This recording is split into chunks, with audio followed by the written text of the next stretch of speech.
అందానికి హారతి ఆఖరి భాగానికి స్వాగతం. సో మన సస్పెన్స్ అంతా రివీల్ అయిపోతుంది. ఇక ఈ నవల గురించి నేనేమి మాట్లాడను. ఎవరెవరు ఎలా ఎలా గెస్ చేసుకున్నారో, ఏమై ఉంటుంది, ఎలా విడదీస్తారు ఈ చిక్కుముడి, అవన్నీ ఊహించేసుకుని రెడీగా ఉన్నారు కదూ. మరైతే వెళ్ళిపోదామా నావల్లోకి? ఎవరి ఊహలు, ఎవరి గెస్సులు, ఎవరు గెస్సింగ్ వీరో చూద్దామా కథలోకి వెళ్ళిపోయి. ఇంకొక మంచి నవలతో మళ్ళీ కలుసుకుందాం. Thank you. అక్కడ స్టాండ్కి వేలాడుతున్న బెల్ట్ తీసుకుని అదే పనిగా తనను తాను కొట్టుకున్నాడు కసితీరా. పద్మిని ఒక్క ఉదుటిని లేచి అతని చేతిలో బెల్ట్ బలంగా లాక్కుంది. అన్నయ్య, నా ముఖం చూడటం నీకు అంత అసహ్యం అయితే చెప్పన్నయ్య. ఎందులోనన్నా పడి చచ్చిపోతాను, అంతేగాని నిన్ను నువ్వు హింసించుకోకన్నయ్య అంది అతని చుట్టేసి ఏడుస్తూ. పద్మిని, ఎంత జరిగినా నీ అన్న బతికి ఉన్నాడు. ఎందుకు? మీకు తోడు కల్పించడానికి, ఇల్లు చూపించడానికి, అంతేగాని చేతులారా తోడబుట్టిన చెల్లెల్ని హత్య చేయడానికి కాదమ్మా. ప్రాణం లేని కట్టెనై శిలనై బ్రతుకుతున్నాను. ఎందుకు? మీకోసం, మీ అచ్చటా ముచ్చటా తీర్చడం కోసం. నేను బాధపడి ఏడుస్తున్నది నిన్ను చూసి అసహించుకుని కాదు. పలానా అతని కుటుంబం ఈ రోజున వీధిని పడిందంటే నలుగురు నవ్వుకుని చీ అంటారని. నాన్నగారి పరువు ఏం కాపాడను. పద్మిని, ఎంత పని చేశావమ్మా. ఇది నీకు నాకు చనిపోయిన నాన్నగారికి అందరికీ తలవంపులే. పోనీ తల్లి ఉందా? కడుపులో దాచుకోవడానికంటే ఆ తల్లి లేదు మనకి. నాన్నగారి పరువు ఎలా కాపాడను? పద్మిని, ఎంత పని చేశావమ్మా. ఇది నీకు నాకు చనిపోయిన నాన్నగారికి అందరికీ తలవంపులే. ఈ సమాజం విరగబడి నవ్వుతుంటే ఇంటి పరువు పోయిందని ఏడవనా? నీ బ్రతికిలా అయిందని ఏడవనా? ఆ మూర్ఖుడు కాదంటే నీకు పెళ్ళి ఎలా అవుతుంది? బ్రోడు వారిపోయిన నీ జీవితం చూసి నా జీవితాంతో నేను కుమిలిపోనా? ఇప్పుడు ఈ విషవలయాన్ని ఛేదించడం ఎలా? ఎలా మోసపోయావు? ఆ వెధవ మాటలు ఎలా నమ్మావు? భాస్కర్ అరచేతుల్లో ముఖం దాచుకున్నాడు. ఈ విషమ పరిస్థితికి తట్టుకోలేనట్లుగా బాధగా. పద్మిని అలా ఏడుస్తూనే ఉంది మౌనంగా. చెల్లెలి వైపు మతిపోయిన వాళ్ళ చూశాడు. ఎలా దీని జీవితం సరిదిద్దటం అది అందుకే కాబోలు ఇన్ని రోజులు తనలో తను కుమిలిపోయింది. ఆవేశంతో అతని పిడికిళ్ళు బిగుసుకున్నాయి. కోపంతో కళ్ళు ఎర్రబడ్డాయి. భాస్కర్ ఇప్పుడు కాదంటాడా నీ జీవితాన్ని? రాస్కెల్ ఇప్పుడు కాదంటాడా నీ జీవితాన్ని? నిప్పులు పోసి తమాషా చూస్తాడా? వాడి అంతు తేలుస్తాను. నిజం కక్కిచ్చి నీ కాళ్ళ మీద పడేస్తాను. వాడిని నరికి వాడి రక్తంతో నీ పాదాలకి పారాయణం పెడతాను. వాడు ఒప్పుకోకపోతే వాడి రక్తం కళ్ళ చూస్తాను అంటూ ఒళ్ళు తెలియని కోపంతో ఊగిపోయాడు. అన్నయ్య అంది కంగారుగా. పద్మిని అంటూ చెల్లెలి చుట్టేసి కుమిలి కుమిలి ఏడ్చాడు. అమ్మా, నీ అన్న బ్రతికే ఉన్నాడమ్మా. ఈ శరీరంలో నుంచి ఆత్మ పోయేంత వరకు నీ సుఖం కోసం, మీ సంతోషం కోసం ఏమైనా చేస్తాడు. వాడికి అన్నం వద్దు, నీళ్లు వద్దు, సుఖం సంతోషం ఏమీ వద్దు. ఎంత కష్టమైనా సరే భరించి, ఎంత నిష్ఠూరానైనా సహించి నీకోసం, నీ జీవితంలో పండు వెన్నెలలు కురిపించడం కోసం తన రక్తాన్నైనా ధారపోస్తాడు. అమ్మా, చివరకు ప్రాణమైనా సంతోషంగా ఇస్తాడు అన్నాడు చెల్లెల్ని పట్టుకుని కుమిరిపోతూ. అన్నయ్య, అలా మాట్లాడకు. నిన్ను చూసుకునే నేను బతుకుతున్నాను. అమ్మ, చివరికి ప్రాణమైనా సంతోషంగా ఇస్తాడు అన్నాడు చెల్లెల్ని పట్టుకుని కుమిలిపోతూ. అన్నయ్య, అలా మాట్లాడకు. నిన్ను చూసుకునే నేను బతుకుతున్నాను. నీ నీడలోనే తలదాచుకుంటున్నాను అన్నయ్య. పద్మిని, ఈ అన్న స్వర్ణ సౌదాలలో కూర్చోపెట్టకపోయినా ఈ కుండల్లో గూడు కట్టి భద్రంగా ఎవరికంటికి కనిపించకుండా కాపాడుతాడు. అమ్మా పద్మిని, ఆడపిల్ల ఎంత చదువు చదివినా, ఎంత మగవాడితో సమానంగా తిరిగినా కొన్ని హద్దులు ఉన్నాయమ్మా. ఆ హద్దు దాటితే ఆమె జీవితం గాజు బొమ్మలా పగిలిపోతుంది. కుక్కలో చింపిన విస్తరి అవుతుంది. ఇది తెలుసుకోవాలమ్మా ప్రతి ఆడపిల్ల అన్నాడు. ఆ రాత్రి వెంటనే ఇందిర పేరున, జయకృష్ణ పేరున చాలా పెద్ద ఉత్తరం రాసి పడేశాడు. కొద్ది రోజులలో ఉత్తరాలకు జవాబుగా ఇందిర రాసింది. అన్నయ్య, ఉత్తరం చదివిన నేను, మీ బావగారు చాలా బాధపడ్డాం. తమ్ముడిని నిలదీసి అడిగారు. పద్మిని ప్రేమించడం నిజమే, ఆమెతో బంగళాకు మాత్రం వెళ్ళలేదని, ఆ అమ్మాయి స్థితికి తాను కారకుణ్ణి కాదని గట్టిగా చెప్పాడు. మీ బావగారు ఎటూ చెప్పలేకపోతున్నారు. పద్మిని ఇక్కడ ఉండగా నాకేమీ చెప్పలేదు అంటూ చాలా చాలా రాసుకొచ్చింది ఇందిర. జయకృష్ణ జవాబు ఇవ్వలేదు, ఏడవలేకపోయాడు అంటూ ఉత్తరం చింపి అవతల పారేశాడు భాస్కర్. జయకృష్ణ ఇంటికి వెళ్ళటానికి ప్రయాణమయ్యాడు. పద్మిని, నేను వచ్చే వరకు జాగ్రత్తగా ఉండు. నువ్వు లే నువ్వు లేనిపోనివి ఆలోచించి మనసు పాడు చేసుకోకు. పరిస్థితులు అవే చక్కబడతాయి. ఉత్తరాల ద్వారా అవదు. ముఖాముఖి తేల్చుకోవాలి. నేను వెళ్ళి ఆ మూర్ఖుడితో మాట్లాడొస్తాను. అన్నయ్య, నువ్వు ఊరెళ్తున్నావా అంది భయంగా. కళ్ళల్లో నీళ్లు సుడులు తిరుగుతున్నాయి. అస్తమానం అలా ఏడవకూడదు. నేను ఉండగా నీకేం భయం? నీ జీవితాన్ని చక్కదిద్దే బాధ్యత నాది. టైం అయింది, వస్తాను అంటూ చెల్లెల్ని ఓదార్చి వెళ్ళిపోయాడు. పద్మిని ఆలోచిస్తూ కూర్చుంది. ఇక తన జీవితం ఏం కానున్నది? అన్నయ్య వెళ్ళి అక్కడ ఏమి గొడవ చేస్తాడో? మురళీకృష్ణ తనని బుకాయించగలడు కానీ అన్నయ్యని ఎలా ఎదిరించగలడు? లోపలికి వస్తున్న అన్నగారిని చూడగానే ఇందిర ఎదురు వెళ్ళి లోపలికి తీసుకొచ్చింది. నవ్వుతూనే ఉన్న భాస్కర్ ముఖంలో కాంతి లేదు. ఇందిర ఏదో మాట్లాడుతున్న ఆలోచనలు ఇక్కడ లేవు. రాక రాక అన్నయ్య వచ్చాడన్న సంతోషం ఆవిరిలా మాయమవుతోంది. జయకృష్ణ ఇంట్లో లేడా? తల తిప్పి ఇల్లంతా గమనిస్తూ అడిగాడు. లేరు, ఏదో పని ఉండి బొంబాయి వెళ్ళారు. మురళీకృష్ణ ఎక్కడికో వెళ్ళాడు, ఇప్పుడే వచ్చేస్తాడు అంది. అంతలో నౌకరు కాఫీ పలహారాలు తెచ్చి టేబుల్పై ఉంచాడు. భాస్కర్ అసలు ఏమీ తీసుకోలేదు. అన్నయ్య, పోనీ కాఫీ అయినా తీసుకో అంది బాధపడుతూ. వద్దమ్మా, కాఫీ టిఫిన్లకి ముఖం వాచి రాలేదు. నేను వచ్చిన పని అయిపోతే వెళ్ళిపోతాను. ఇందిరలో లోపలే బాధపడుతూ మౌనంగా ఉండిపోయింది. అంతలో మురళీకృష్ణ వచ్చాడు. రావటంతోనే అసలు ఏమీ జరగనట్టు భాస్కర్ని మామూలుగా నవ్వుతూ పలకరించాడు. భాస్కర్ ఒక్క క్షణం అతని ముఖంలోకి పరిశీలనగా చూశాడు. అతను ఎంతో మామూలుగా సరదాగా మాట్లాడుతున్నాడు. అతని మనసులో ఉద్దేశం ఒక పట్టాన అంతు చిక్కటం లేదు. ఇందిర ఎందుకో లేచి లోపలికి వెళ్ళింది. సమయం చూసుకుని భాస్కర్ మురళీకృష్ణతో అన్నాడు, మిమ్మల్ని ఒక మాట అడగటానికి వచ్చాను. Of course you can ask me. Can I speak with personally? Come on let's talk and in my room అన్నాడు మురళీకృష్ణ లేచి నిలబడుతూ. అతన్ని అనుసరించాడు భాస్కర్. ఇద్దరు గదిలోకి వెళ్ళారు. ఇప్పుడు చెప్పమన్నట్టు చూశాడు. మురళీకృష్ణ కోటు తీసి కుర్చీలో పడేస్తూ ఈ విషయం ఎలా మొదలు పెట్టాలో అర్థం కానివాడిలా ఇబ్బందిగా చూశాడు.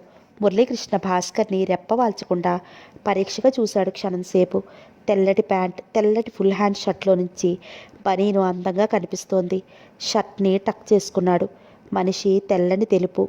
మనిషిలాగా పొడవుగా, బలంగా, దర్జాగా ఉన్నాడు. మురళీకృష్ణ భాస్కర్ దాదాపు ఒకటే పొడవు. నొక్కునొక్కులు జుట్టు మరీ అందాన్నిచ్చింది అతనికి. మీ విషయం పద్మిని నాతో చెప్పింది. మీ మధ్య ఏమైనా భేదాభిప్రాయాలు వస్తే నాతో చెప్పండి అన్నాడు భాస్కర్. ఈ విషయమే మా అన్నయ్య కూడా నన్ను అడిగాడు. మీ చెల్లెలు మీతో అలా అన్నా ఆ విషయం నిజం కాదు. ఆ అమ్మాయికి సురేష్ అనే అతనితో స్నేహమైంది. మీరు ఏదైనా అంటారని బహుశా అలా చెప్పిందేమో అన్నాడు మామూలుగా. లేదు లేదు, పద్మిని నాతో అంతా వివరంగా చెప్పింది. అతని విషయంలో ఏం అనుమానించిన అవసరం లేదు. పద్మిని విషయం నాకు బాగా తెలుసు. మీరు మరోలా భావించకుండా పద్మిని అర్థం చేసుకోండి. అర్థం లేని అనుమానాలతో మీ మనసు చంపుకోవద్దు. క్షమించాలి మీరు. అంతా నన్ను ఎందుకు అనుమానిస్తున్నారో నాకు అర్థం కావట్లేదు. నేను ఆ రోజు నా ఫ్రెండ్ ఒకతను చనిపోతే ఆ రోజు అర్జెంటుగా బయలుదేరి వెళ్ళిపోయాను హైదరాబాద్. ఆ విషయమే అయితే మరి నేనేమీ వినదలుచుకోలేదు. నా నిర్ణయం ఎప్పుడో తెలియజేశాను. దయచేసి మీ ఇంటికి మీరు వెళ్ళవచ్చు. మురళీకృష్ణ, మీ ఇంటికి నేను యాచకుల్లా రాలేదు. నా చెల్లెలకి అన్యాయం చేయొద్దని మిమ్మల్ని బతిమాలుకోవడానికి వచ్చాను. ఈ విషయంలో నాకేమీ తెలియదు. దయచేసి నన్ను మధ్యలో ఇరికించవద్దు. అలా అనకండి. మీలో మీకు మాట వస్తే నాకు చెప్పండి. అంతేగాని అలా మాట్లాడొద్దు. దాని ఏడుపు నేను చూడలేకపోతున్నాను. ఏకధారగా ఏడుస్తోంది. నా మనసు మండుకుపోతోంది. నా హృదయంలో అగ్నిపర్వతాలు బద్దలవుతున్నాయి.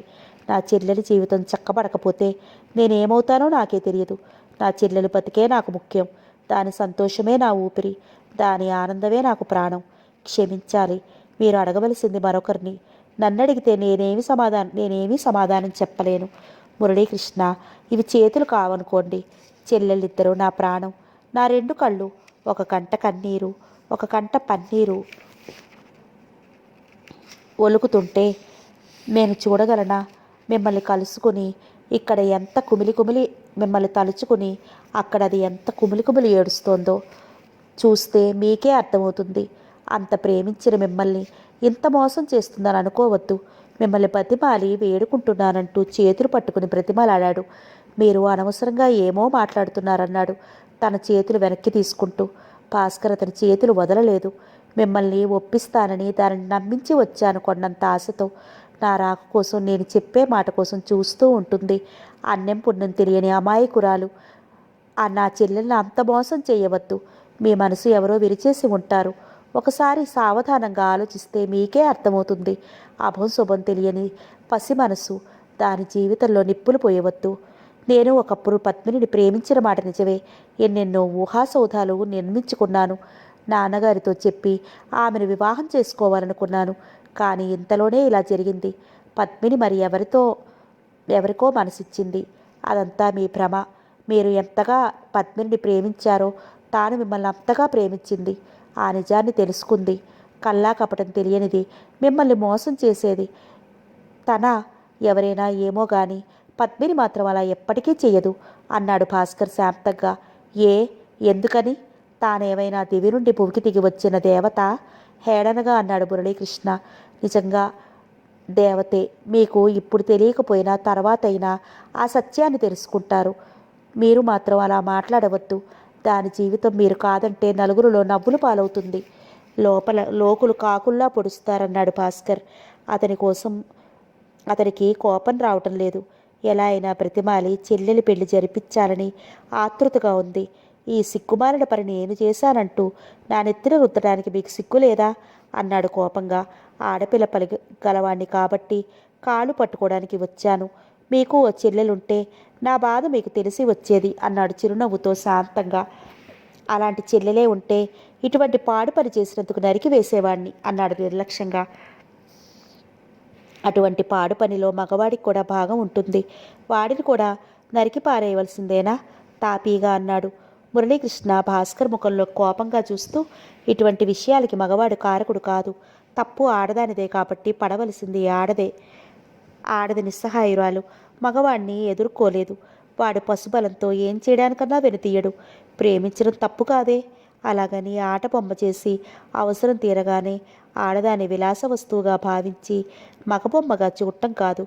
స్త్రీని అర్థం చేసుకోవాలి. అలా అయితే అమరసుఖాలు చూపించేది స్త్రీ.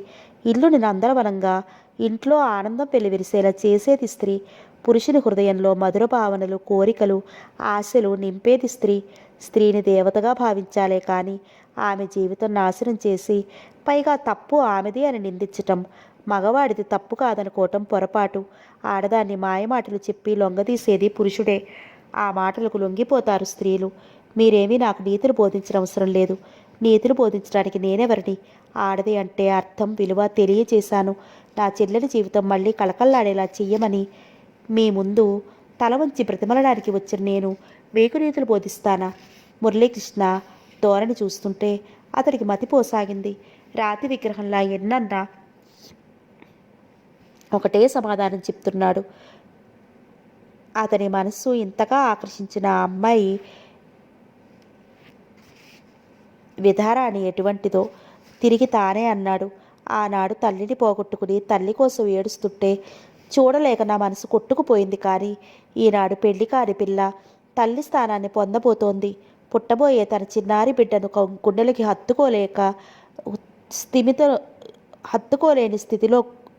హత్తుకునే స్థితిలో లేక కుమిలి కుమిలి ఏడుస్తుంటే చూసి భరించే శక్తి లేక మిమ్మల్ని బ్రతిమలాడటానికి వచ్చాను. ఏ బిడ్డను దూరం చేసుకోబోతోందా? హేళనగా అడిగాడు. దానికి భాస్కర్ చిరునవ్వు నవ్వాడు. నీ తల్లి తన బిడ్డను దూరం ఏ తల్లి తన బిడ్డను దూరం చేసుకోదు. కానీ తల్లి ఒక చోట, తండ్రి మరో చోట ఉంటే ఆ బిడ్డను తండ్రి దగ్గరికే చేరుస్తాను. అంటే అర్థం కానట్లు నుదురు చిట్లించి అడిగాడు. ఆ మాత్రం గ్రహించలేరా? మీ బిడ్డను తెచ్చి మీ ఇంటి ముందు పడేస్తాను. మీ బిడ్డను మీరు ఏం చేసుకుంటారో నాకు అనవసరం అంటూ సూటిగా అతని వైపు చూశాడు. మీ చెల్లెలు లాంటి వాళ్ళు కన్ను మిన్ను కాకుండా ప్రవర్తించి పిల్లల్ని ప్రసవించి వదిలేస్తుంటే ఆ బిడ్డలు పెంచడానికి అనాథ శరణాలయాలు ఉన్నాయి. వాడికి తండ్రి బ్రతికి ఉండి అనాథ ఎలా అవుతాడు? నా చెల్లెల్ని మీరు మాయ చేసిన కోర్టులున్నాయి. కోర్టు ద్వారా మీ బిడ్డను మీకు అప్పగిస్తాను. ఏ ఆధారంతో? కోపాన్ని పైకి కనిపించి లేకుండా అడిగాడు. మీకు చెప్పాలా? చేయవలసింది ఎలాగైనా చేస్తాను. మీ బిడ్డను తెచ్చి మీ గేటు ముందు పారేస్తాను. కుక్కలు నక్కలు ఏ విడుచుకుపోయినా నాకు అనవసరం. నా పంతం నెక్కించుకుంటాను. బెదిరిస్తున్నారా? బెదిరించి నన్ను లొంగదీయలేరు అన్నాడు విసురుగా.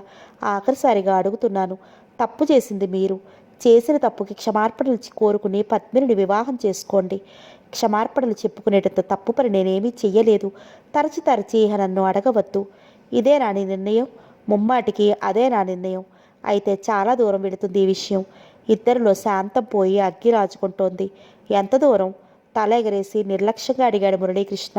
పెద్దల వరకు తాపీగా సమాధానమిచ్చాడు. చెయ్యని నేరానికి నేను భయపడను. ఎంతవరకు వెళ్ళినా నాకు పర్వాలేదు. అతని నిర్లక్ష్యం చూస్తుంటే చాచి చెంప మీద కొట్టాలనిపిస్తోంది భాస్కర్కి. అయితే నా చెల్లెలి ఈ పరిస్థితి కారకుణ్ణి కానని అంటున్నావు, అంతేనా? అంతే, అంతే. ఎన్నిసార్లు చెప్పాలి నేను కారకుణ్ణి కానని? డబ్బు పారిస్తే బజార్లో దొరుకుతుంది ఆ సుఖం. అంత డబ్బు పారేసి బజార్లో సుఖం కొనుక్కునేవాడివి మధ్య నా చెల్లెలి జీవితం ఎందుకు నాశనం చేశావు అని అడుగుతున్నాను. విసురుగా లేచాడు. నీ చెల్లెలి జీవితం ఎవరు నాశనం చేశారు? పైగా ఎవరో చెప్పమని అడిగాను కూడా. అతడు తీసుకొచ్చి పెళ్లి చేద్దామని అనుకున్నాను కూడా. నీ సహాయం ఎవరికి కావాలి? ఆ పని నేను చేయలేనా? నేను లక్షలు పోసి తెస్తాను అంటూ నవ్వాడు మురళీకృష్ణ. లక్షలు పోసి నేను తీసుకురాలేకపోయినా అతని శవాన్నైనా తెచ్చి నా చెల్లెలు కాళ్ళ ముందు పడేస్తాను. నా చెల్లెల్ని నమ్మించి మోసగించిన వాడి రక్తంతో నా చెల్లెలికి పారాణి పెడతాను. నేను తలుచుకుంటే ఏవైనా చేస్తాను. ఈసారి భాస్కర్ నవ్వాడు. మురళీకృష్ణ కడుమములు ముడుచుకున్నాయి. చెల్లెలికి ఎంత పొగరు ఉందో అన్నకు అంత పొగరు ఉంది అనుకున్నాడు. అంత ఒళ్ళు తెలియకుండా సిగ్గు విడిచి పరాయి మగవాడితో ప్రవర్తించిన నీ చెల్లెలు బ్రతికేనా? అటువంటి వాళ్లకు ఇది తగిన శాస్తే. మురళీకృష్ణ సింహగర్జనలా వినిపించింది అతని స్వరం. మీ అన్నా చెల్లెళ్ళు డబ్బు కోసం ఆడిన నాటకం. ప్రేమించింది ఒకరిని, పెళ్లి చేసుకోమని బ్రతిమాలేది ఒకరిని. ఎంతకైనా తెగించింది. అయినా మోసం చేసి పారిపోయిన వాడు మాత్రం ఎలా చేసుకుంటాడు? నీ చెల్లెలికి వాడు ఎన్నో వాడో. సిగ్గులేని ఆడది. భాస్కర్కి ఎంతగా కోపం నిగ్రహించుకోవాలన్నా సాధ్యం కాలేదు. రాస్కెల్, నా ఎదుటే నా చెల్లెల్ని అంటావా? నీ ప్రాణాలు తీస్తాను అంటూ పిడికిలి బిగించి మురళీకృష్ణ గెడ్డం మీద బలంగా కుట్టాడు. అనుకోని సంఘటనకు అతడు తేరుకునే లోపల మళ్ళీ పిడికిలి బిగించి దవడ మీద కుట్టాడు. భాస్కర్ ఫుల్ హ్యాండ్స్ని పైకి తీసుకుంటూ, ఒక్క ఆడపిల్లపై కాదు నీ ప్రతాపం.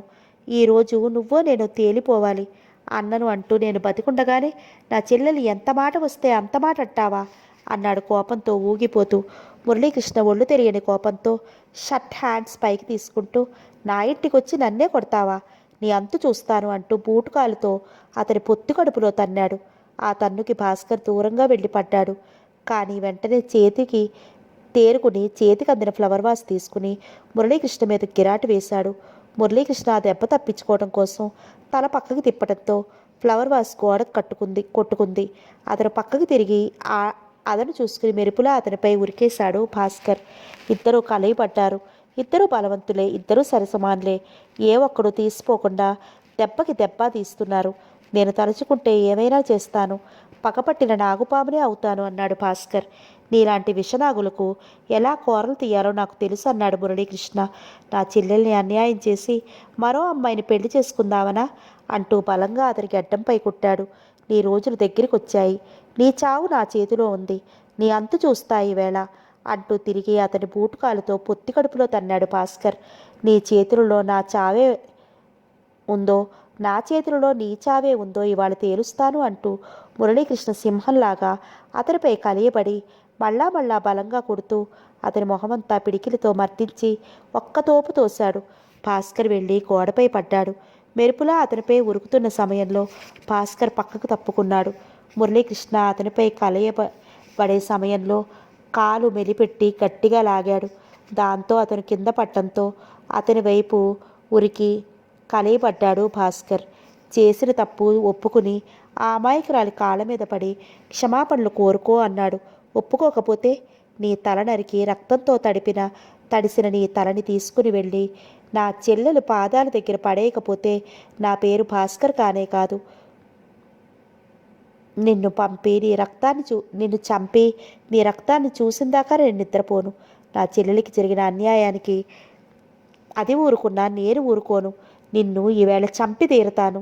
ఇద్దరూ కలియపడి కొట్టుకుంటున్నారు. చేతికి అందినది ఒకరిపై ఒకరు విసురుకుంటున్నారు. ఏ ఒక్కరూ తక్కకుండా అడవిలో సింహాల్లా పోట్లాడుకుంటున్నారు. ఇద్దరూ నేల మీద పడ్డారు. ఒకళ్ళపై ఒకళ్ళు ఇంకొకరు కింద మీద పడి పోట్లాడుకుంటున్నారు. మురళీకృష్ణ భాస్కర్ గొంతు పట్టుకుని నొక్కేస్తున్నాడు పిచ్చి కోపంతో. భాస్కర్ మురళీకృష్ణ తల పట్టుకుని నేల మీద కసితీరా కొడుతున్నాడు. ఇంట్లో నౌకరులు ఈ గందరగోళం అర్థం కాక వచ్చి చూసి గబగబా కంగారెత్తి పడుతూ పరుగు పెట్టి ఇందిరికి చెప్పారు. ఆ మాట విన్న ఇందిర పరుగున రావటం, ఆమె వచ్చేటప్పటికే మురళీకృష్ణను కిందకు తోసి భాస్కర్ అతనిపై ఉరికి అతని తలని నేలకేసి కొట్టడం చూసి అన్నయ్య అంటూ గట్టిగా అరిచింది. చెల్లెలి పిలుపు వినిపించుకునే స్థితిలో లేడు. అతనికి తగిలిన బలమైన గాయాలు కూడా లెక్క చేయకుండా మురళీకృష్ణని ఎటూ కదలనీయకుండా పిచ్చిగా కొట్టడం ప్రారంభించాడు. ఒప్పుకో, చేసిన తప్పు ఒప్పుకుంటావా లేదా అంటూ మురళీకృష్ణ అదను చూసుకుని తిరిగి అతన్ని కొట్టే సమయంలో ఇందిర అన్నయ్య ఇహ ఆపు అంటూ బలంగా అన్నగారి చెంపపై కొట్టింది ఆపుకోలేని కోపంతో. ఆ దెబ్బతో తెలివి తెచ్చుకుని ఇందు అంటూ అయోమయంగా చూశాడు చెల్లెలి వైపు. మురళీకృష్ణ ఆగిపోయాడు వదిన గారిని చూసి. చాలే, నా ఇంటికి వచ్చి నువ్వు చేసే పని ఇదా, వెళ్ళి ఇక్కడి నుంచి కోపంగా అరిచింది. ఇందు అన్నాడు నిశ్చేషుడే నిలబడిపోతూ. నువ్వు నాకేమీ చెప్పనవసరం లేదు, వెళ్ళి ఇక్కడి నుంచి. మర్యాదగా వెళతావా వెళ్ళవా అంటూ దాదాపు పిచ్చి పట్టినంత గట్టిగా అరిచింది. వెళతాను, వెళ్లే ముందు ఒక్క మాట అంటూ మురళీకృష్ణ వైపు తిరిగి నీ ఇంట్లో తప్పించుకున్నా బయట నా దెబ్బ నువ్వు ఎప్పటికీ తప్పించుకోలేవు. దాని కన్నీళ్లు దాని ఉసురు నీకు తగలకపోదు. ఏనాటికైనా పశ్చాత్తాపం పడక తప్పదు. ఇప్పుడు కాదన్నా నీ అంతటి నువ్వే దాని కాళ్ళ దగ్గరికి వస్తావు. అది మాత్రం నిజం. వస్తా అంటూ వెళ్ళబోయాడు. నీ చెల్లెల్ని చేసుకోవడం అనేది కలలో మాట. నేను సుధారాణిని వివాహం చేసుకోబోతున్నాను. నీకు శుభలేఖ వస్తుంది అన్నాడు నిర్లక్ష్యంగా మురళీకృష్ణ. నువ్వు సుధారాణిని ఎలా వివాహం చేసుకుంటావో నేను చూస్తాను. ఆ అమ్మాయిని నేను వివాహం చేసుకుని అతి త్వరలో నీకు శుభలేఖ పంపిస్తాను. వస్తా అంటూ భాస్కర్ వెనుతిరిగి చూడకుండా త్వరితగా అడుగులు వేసుకుంటూ వెళ్ళిపోయాడు. ఇందిర వెళుతున్న అన్నగారి వైపు అలా చూస్తూ నిలబడిపోయింది. ఇహ అక్కడ నిలవలేక త్వరగా తన గదిలోకి వెళ్ళి తలుపులు వేసుకుని మంచంపై పడిపోయి మనసు తీరా కరువు తీరా ఎడవసాగింది. ఎవరైతే తన సుఖాన్ని సంతోషాన్ని వదులుకుని పాటు పడ్డారో ఇప్పుడు ఆ అన్నయ్యనే కొట్టింది. తన తలని మంచానికి వేసి కొట్టుకుంది. భాస్కర్ వెళ్ళిన వైపు ఇద్దరు వెళ్ళిన వైపు చూస్తూ నిలబడిపోయిన మురళీకృష్ణ నౌకరు చూస్తూ చిన్నబాబు గారు డాక్టర్కి ఫోన్ చేయబట్టారని అడిగాడు. అతని ఒంటికి తగిలిన గాయాలు రక్తంతో తడిసిన అతని షర్ట్ చూస్తూ డోర్బీ ఫోన్ చేయబడి నీతో చెప్పానా, పో బయటికి అంటూ కళ్ళెర చేశాడు. డాక్టర్ వచ్చి కట్టుకడితే తనకు అవమానం కదూ. నవ్వులేని మొహంతో తిరిగి వచ్చిన అన్నగారిని చూడగానే పద్మినికి అర్థమైపోయింది వెళ్ళిన పని అవ్వలేదని. అన్నగారు వెళ్ళి అడిగితే ఒప్పుకుంటాడన్న ఆశ, అతని మనసు మారిందేమో అనే గుడ్డి నమ్మకం. రాగానే మౌనంగా కుర్చీలో చేరబడి తండ్రి కడతల దగ్గర వేళ్లతో గట్టిగా పట్టుకుని కూర్చున్నాడు. అతనికి నుదుటి మీద, గుండెల మీద, మోచేతుల మీద, కాళ్ళ మీద గాయాలు తగిలాయి. అర్థం కానట్టు అన్నయ్య అంది. ఆ పిలవటంలో అక్కడ ఏం జరిగింది, మురళీకృష్ణ ఏమన్నాడు అనే ఆతృత, ఆరాటం, నీకు ఈ గాయాలు ఎలా అయ్యాయి అన్నట్టుగా ఉంది. కళ్ళెత్తి చెల్లెలి వైపు చూశాడు. ఏదో పోగొట్టుకున్న దానిలా విచారం కళ్ళల్లో కూడు కట్టుకుంది. అన్నగారు చెప్పే మాట తన బ్రతుక్కి ఆధారం అన్నట్టుగా చూస్తోంది. బలంగా నిట్టూర్చాడు. అతని గుండెల్లో బరువు, ఈ సమస్యను ఎలా ఎదుర్కోవాలనే బాధ. అతని ధోరణి అంతా వింతగా ఉంది. మొండిగా వాదిస్తున్నాడు. నోటికి వచ్చినట్లు మాట్లాడాడు. అలగటంతో కలియబడిపోయారు. కోపంగా జరిగినవి తలుచుకుంటూ చెల్లెలితో అన్నాడు. అంది పద్మిని. అంతకు మించి మాటలు ఆమె నోటి నుంచి రాలేదు. పద్మిని, నువ్వు చాలా మోసపోయావు. రూపాలు ఒకటి అయినా జయకృష్ణలో ఉన్న మంచితనం, సంస్కారం ఇతనిలో లేవు. వాడు మాయ మాటలతో నిన్ను వంచాడు. నాతోనే చాలా పొగరుగా మాట్లాడాడు. పొగరు తనలో తను అనుకున్నట్లుగా అనుకుంది పద్మిని. వాళ్ళ ఇంటి దగ్గర ఉన్నప్పుడు పొగరుపోతూ అనుకుంటూనే అతనికి లొంగిపోయింది. తను ఎంత మోసపోయింది. అప్పుడే ఏమైంది? వాడి పని చెప్తాను, ఎక్కడ కనిపించిన నరికి పారేస్తాను అన్నయ్య అంది కంగారుగా. పద్మిని, అతనిపై నీకు ఉన్న ఆశ అనుబంధాలు తెంచుకో. ఇతని ధోరణి చూస్తుంటే అతను మారతాడని నాకు అనిపించడం లేదు. అతన్ని మర్చిపో అన్నయ్య. అతన్ని మర్చిపోవటం అనేది జీవితంలో జరగని పని. తెంచుకోవాలన్నా తెగే బంధం కాదు. తెలుసో తెలియకో, కష్టానికో నష్టానికో అతనితో నా జీవితం ముడిపడిపోయింది. అతను అవునన్నా కాదన్నా నా మనసులో అతని రూపం ఎప్పటికీ చెరిగిపోదు. అతను ఎన్నటికీ అయినా మారతాడని, నన్ను భారీగా స్వీకరిస్తాడని నమ్మకం, ఆశ ఉన్నాయి. నాకు ఈలోపు ఎన్ని కష్టాలు వచ్చినా, ఎంతమంది ఎన్ని నిందలు వేసినా ఎదుర్కొని భరిస్తాను అంది. చెల్లెలి ముఖంలోకి చూశాడు. తానేం చేయగలడు? చెల్లెలి కన్నీళ్లు తుడవగలడు, కానీ మనసులో కలిగిన బాధను తుడిచివేయలేడు. సాధారణంగా అతను ఎవరితోనూ విరోధం తెచ్చుకోడు. మురళీకృష్ణ మాట్లాడుతుంటే కోపం తారాస్థాయిని అందుకుని అతను కాదన్నాడన్న పిచ్చి కోపంతో కలయపడిపోయాడు. పోనీ ఈ విషయం భవానీప్రసాద్ గారితో మాట్లాడితే కొడుకును మందలిస్తారేమో, పోనీ నేను వెళ్ళి భవానీప్రసాద్ గారితో మాట్లాడితే కొడుకును మందలిస్తారేమో అన్నాడు. వద్దు అన్నయ్య, ఆ పని మాత్రం చేయకు. కొడుకుని పిచ్చి చివాట్లు వేస్తారేమో, తండ్రి చెప్తే వింటాడేమో. అతను ఇన్ని నిందలు వేసి నా ముఖాన్నే ఆ మాటలు అంటుంటే నువ్వు వాళ్ళ నాన్నగారితో మాట్లాడినా అతడు ఇవన్నీ తండ్రితో చెప్పడా? నా గురించి ఇటువంటి కథలు విన్న ఏ తండ్రి తెచ్చి తన కొడుక్కి చేసుకుంటాడు? కన్న కొడుకు మాట వింటాడా? మన మాట వింటాడా? నిజం చెప్పిన నమ్మదే ఈ లోకం. చెల్లెలు చెప్పిన మాటలు నిజమే. అతను చాలా మొండిగా మాట్లాడుతున్నాడు. ఏమిటి చేయటం? పద్మిని, నన్నేం చేయబట్టావు చెప్పు. ఇక ఏం చెయ్యొద్దు అన్నయ్య, కాలమే తెస్తుంది మన మధ్యలో మార్పు. అతనికై అతను మారాలి, లేదా ఇక నా జీవితం అంతే అని బాధగా నిట్టూర్చింది. ఉన్నట్టుండి భాస్కర్కు ఒక ఆలోచన వచ్చింది. పద్మిని, సుధారాణి అనే అమ్మాయి అడ్రస్ నీకు తెలుసా? తెలుసన్నయ్య. ఇప్పుడు ఆ అమ్మాయి అడ్రస్ ఎందుకు అంది అన్నగారి ముఖంలోకి వింతగా చూస్తూ. పనుంది. ఆ అమ్మాయిని ఎలా అయినా మన ఇంటికి ఒకసారి రప్పించు. అదే వీలైనంత త్వరగా జరగాలి. అన్నగారి వైపు మాటలు రానిదల్లా చూస్తూ నిలబడిపోయింది. తనేమో మురళీకృష్ణ గురించి ఆలోచిస్తుంటే సుధన్ రమ్మని రాయమంటాడేమిటి? ఆ అమ్మాయిని రమ్మని రాస్తే వస్తుందా అనుమానంగా అడిగింది. అదే నీవు చేయవలసిన పని. ఆ అమ్మాయిని ఎలా అయినా ఇక్కడికి రప్పించి ఆమె మనసు విరిచివేయాలి. మురళీకృష్ణకు ఆ అమ్మాయికి పెళ్లి జరగకుండా చేయాలి. ఆ అమ్మాయిని బట్టి అతను అంతా పొగరుగా మాట్లాడుతున్నాడు. అది సాధ్యమా? ఆ అమ్మాయి మనసు విరుగుతుందా? ఇది అంతా తరువాత మాట. ఫలితం ఎలా ఉన్నా చెయ్యవలసింది మనం చెయ్యాలి అంటూ ఒక పెన్ను కాగితం తెచ్చి చెల్లెలికిచ్చాడు. ఏ పని అయినా అనుకున్న వెంటనే చేసి తీరుతాడు భాస్కర్.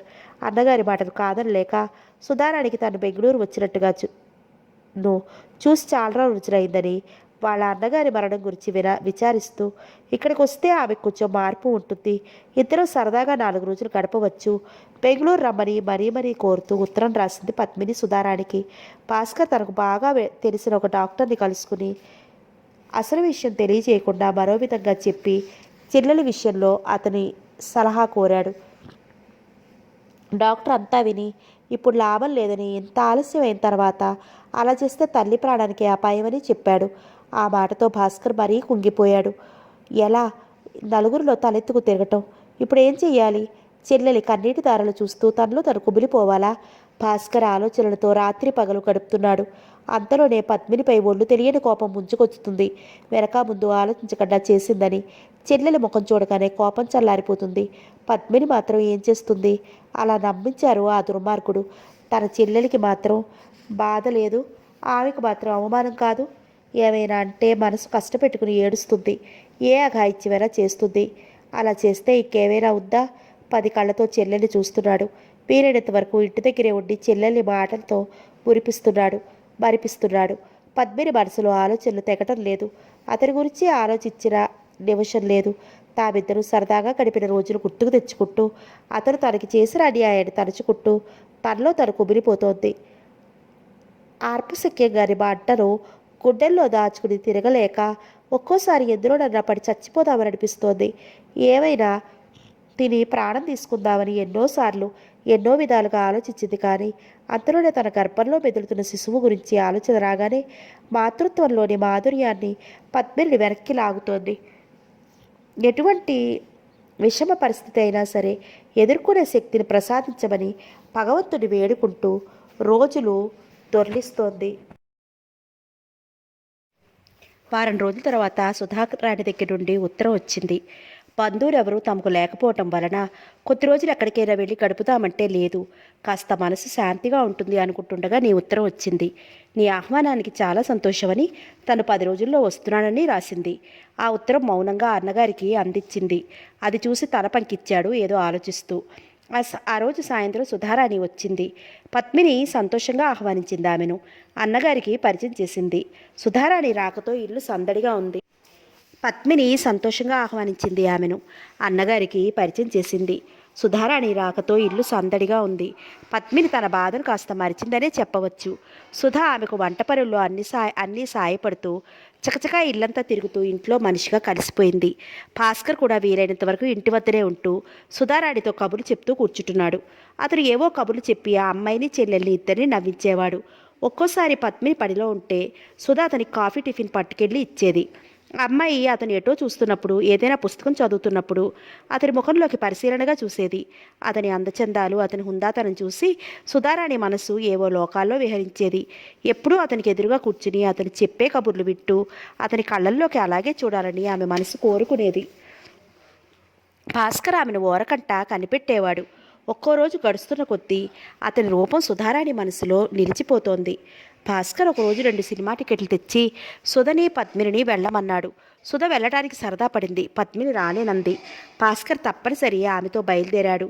అతనికి అలా ఆమెతో వెళ్ళటం ఇష్టం లేదు. మోటార్ సైకిల్ మీద అతని వెనకాల కూర్చుంది. ఆమె మనసు పురివెప్పిన నెమల్లా నాట్యం చేస్తోంది. పద్మినికి ఇంత అందమైన అన్నయ్య ఉన్నాడని తనకి ఎప్పుడూ చెప్పలేదని మనసులో నవ్వుకుంది. భాస్కర్నే భర్తగా నిర్ణయించుకుంది. దినదినానికి భాస్కర్ సుధల మధ్య పరిచయం పెరుగుతూ ఒకరినొకరు అర్థం చేసుకున్నారు. ఆ అమ్మాయిని రప్పించడంలో భాస్కర్ ఉద్దేశం వేరు. సుధ మనస్సు మురళీకృష్ణపై ఉంటే ఆమె మనసు విరిచివేయటానికి అలా తమ ఇంటికి రప్పించాడు. ఎందుకో సుధా అతని మనసును చిత్రంగా ఆకట్టుకుంది. మనసులో మధురమైన భావాలు ఆ అమ్మాయిని చూడగానే చుట్టుముడుతున్నాయి. ఏ అమ్మాయిని చూసినా తన మనసు ఇలా చలించలేదు. అయినా అతనికి పెళ్లి మీద మనసు పోవటం లేదు. జీవితం అంతా బ్రహ్మచారిగానే గడపదలుచుకున్నాడు. పద్మిని సమస్య ఒక పట్టాన తేలేది కాదు. ఇక దాని జీవితం అంతే. దాన్ని పెట్టుకుని దాని కన్నీళ్లు తుడుస్తూ తన జీవితం అంతా కుమిలిపోవటమే తన వంతు. బాధగా చేత్తో నుదురు రాసుకున్నాడు. సుధలో అమాయకత్వం ఉంది. ఆ అమ్మాయి మురళీకృష్ణ మనస్సు విరిచి తన చెల్లెలి జీవితం నాశనం చేసింది అనుకోవడానికి వీల్లేదు. అతనే ఎందుకో మనసు మార్చుకున్నాడు అని గ్రహించాడు భాస్కర్. అనవసరంగా ఈ అమ్మాయిని రప్పించానేమో అని కూడా అనుకున్నాడు.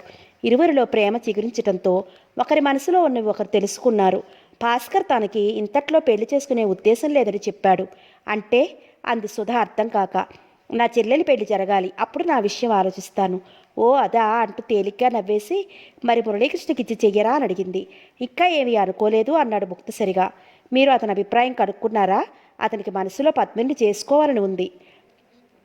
భాస్కర్ నుదురు చిట్లించి నీకెలా తెలుసు? ఎంతో మామూలుగా అడిగినా ఎన్నో ఆలోచనలు మనసులో చెలరేగుతున్నాయి. అతన్ని మా అన్నయ్య ఒకసారి అడిగాడు నన్ను అతనికి ఇవ్వాలని. అతని నుంచి ఎలాంటి సమాధానం రాలేదు. అన్నయ్య పోయిన తర్వాత వదిన మరోసారి అతను అడిగింది. పద్మిని తప్ప మరెవ్వరిని పెళ్లి చేసుకునే ఉద్దేశం లేదని ఖచ్చితంగా చెప్పాడు అంది. భాస్కర్కి ఒక క్షణం మతిపోయింది. అంత ఖచ్చితంగా చెప్పిన వాడి మనసు అంత త్వరగా ఎలా మారిపోయింది? మరి సుధను చేసుకుంటారని తనతో చెప్పాడు. వట్టి మాటలేనా? ఆలోచనలతో అతని బుర్ర వేడెక్కిపోయింది. ఏమిటి ఆలోచిస్తున్నారు? అబ్బే ఏమీ లేదంటూ నవ్వాడు. సుధ 2 రోజులుండి వాళ్ళ ఊరు వెళ్ళడానికి ప్రయాణమైంది. మరో 2 రోజులు ఉండమన్నా మరి ఉండలేదు. వెళ్ళటానికే ప్రయాణమైంది సుధ.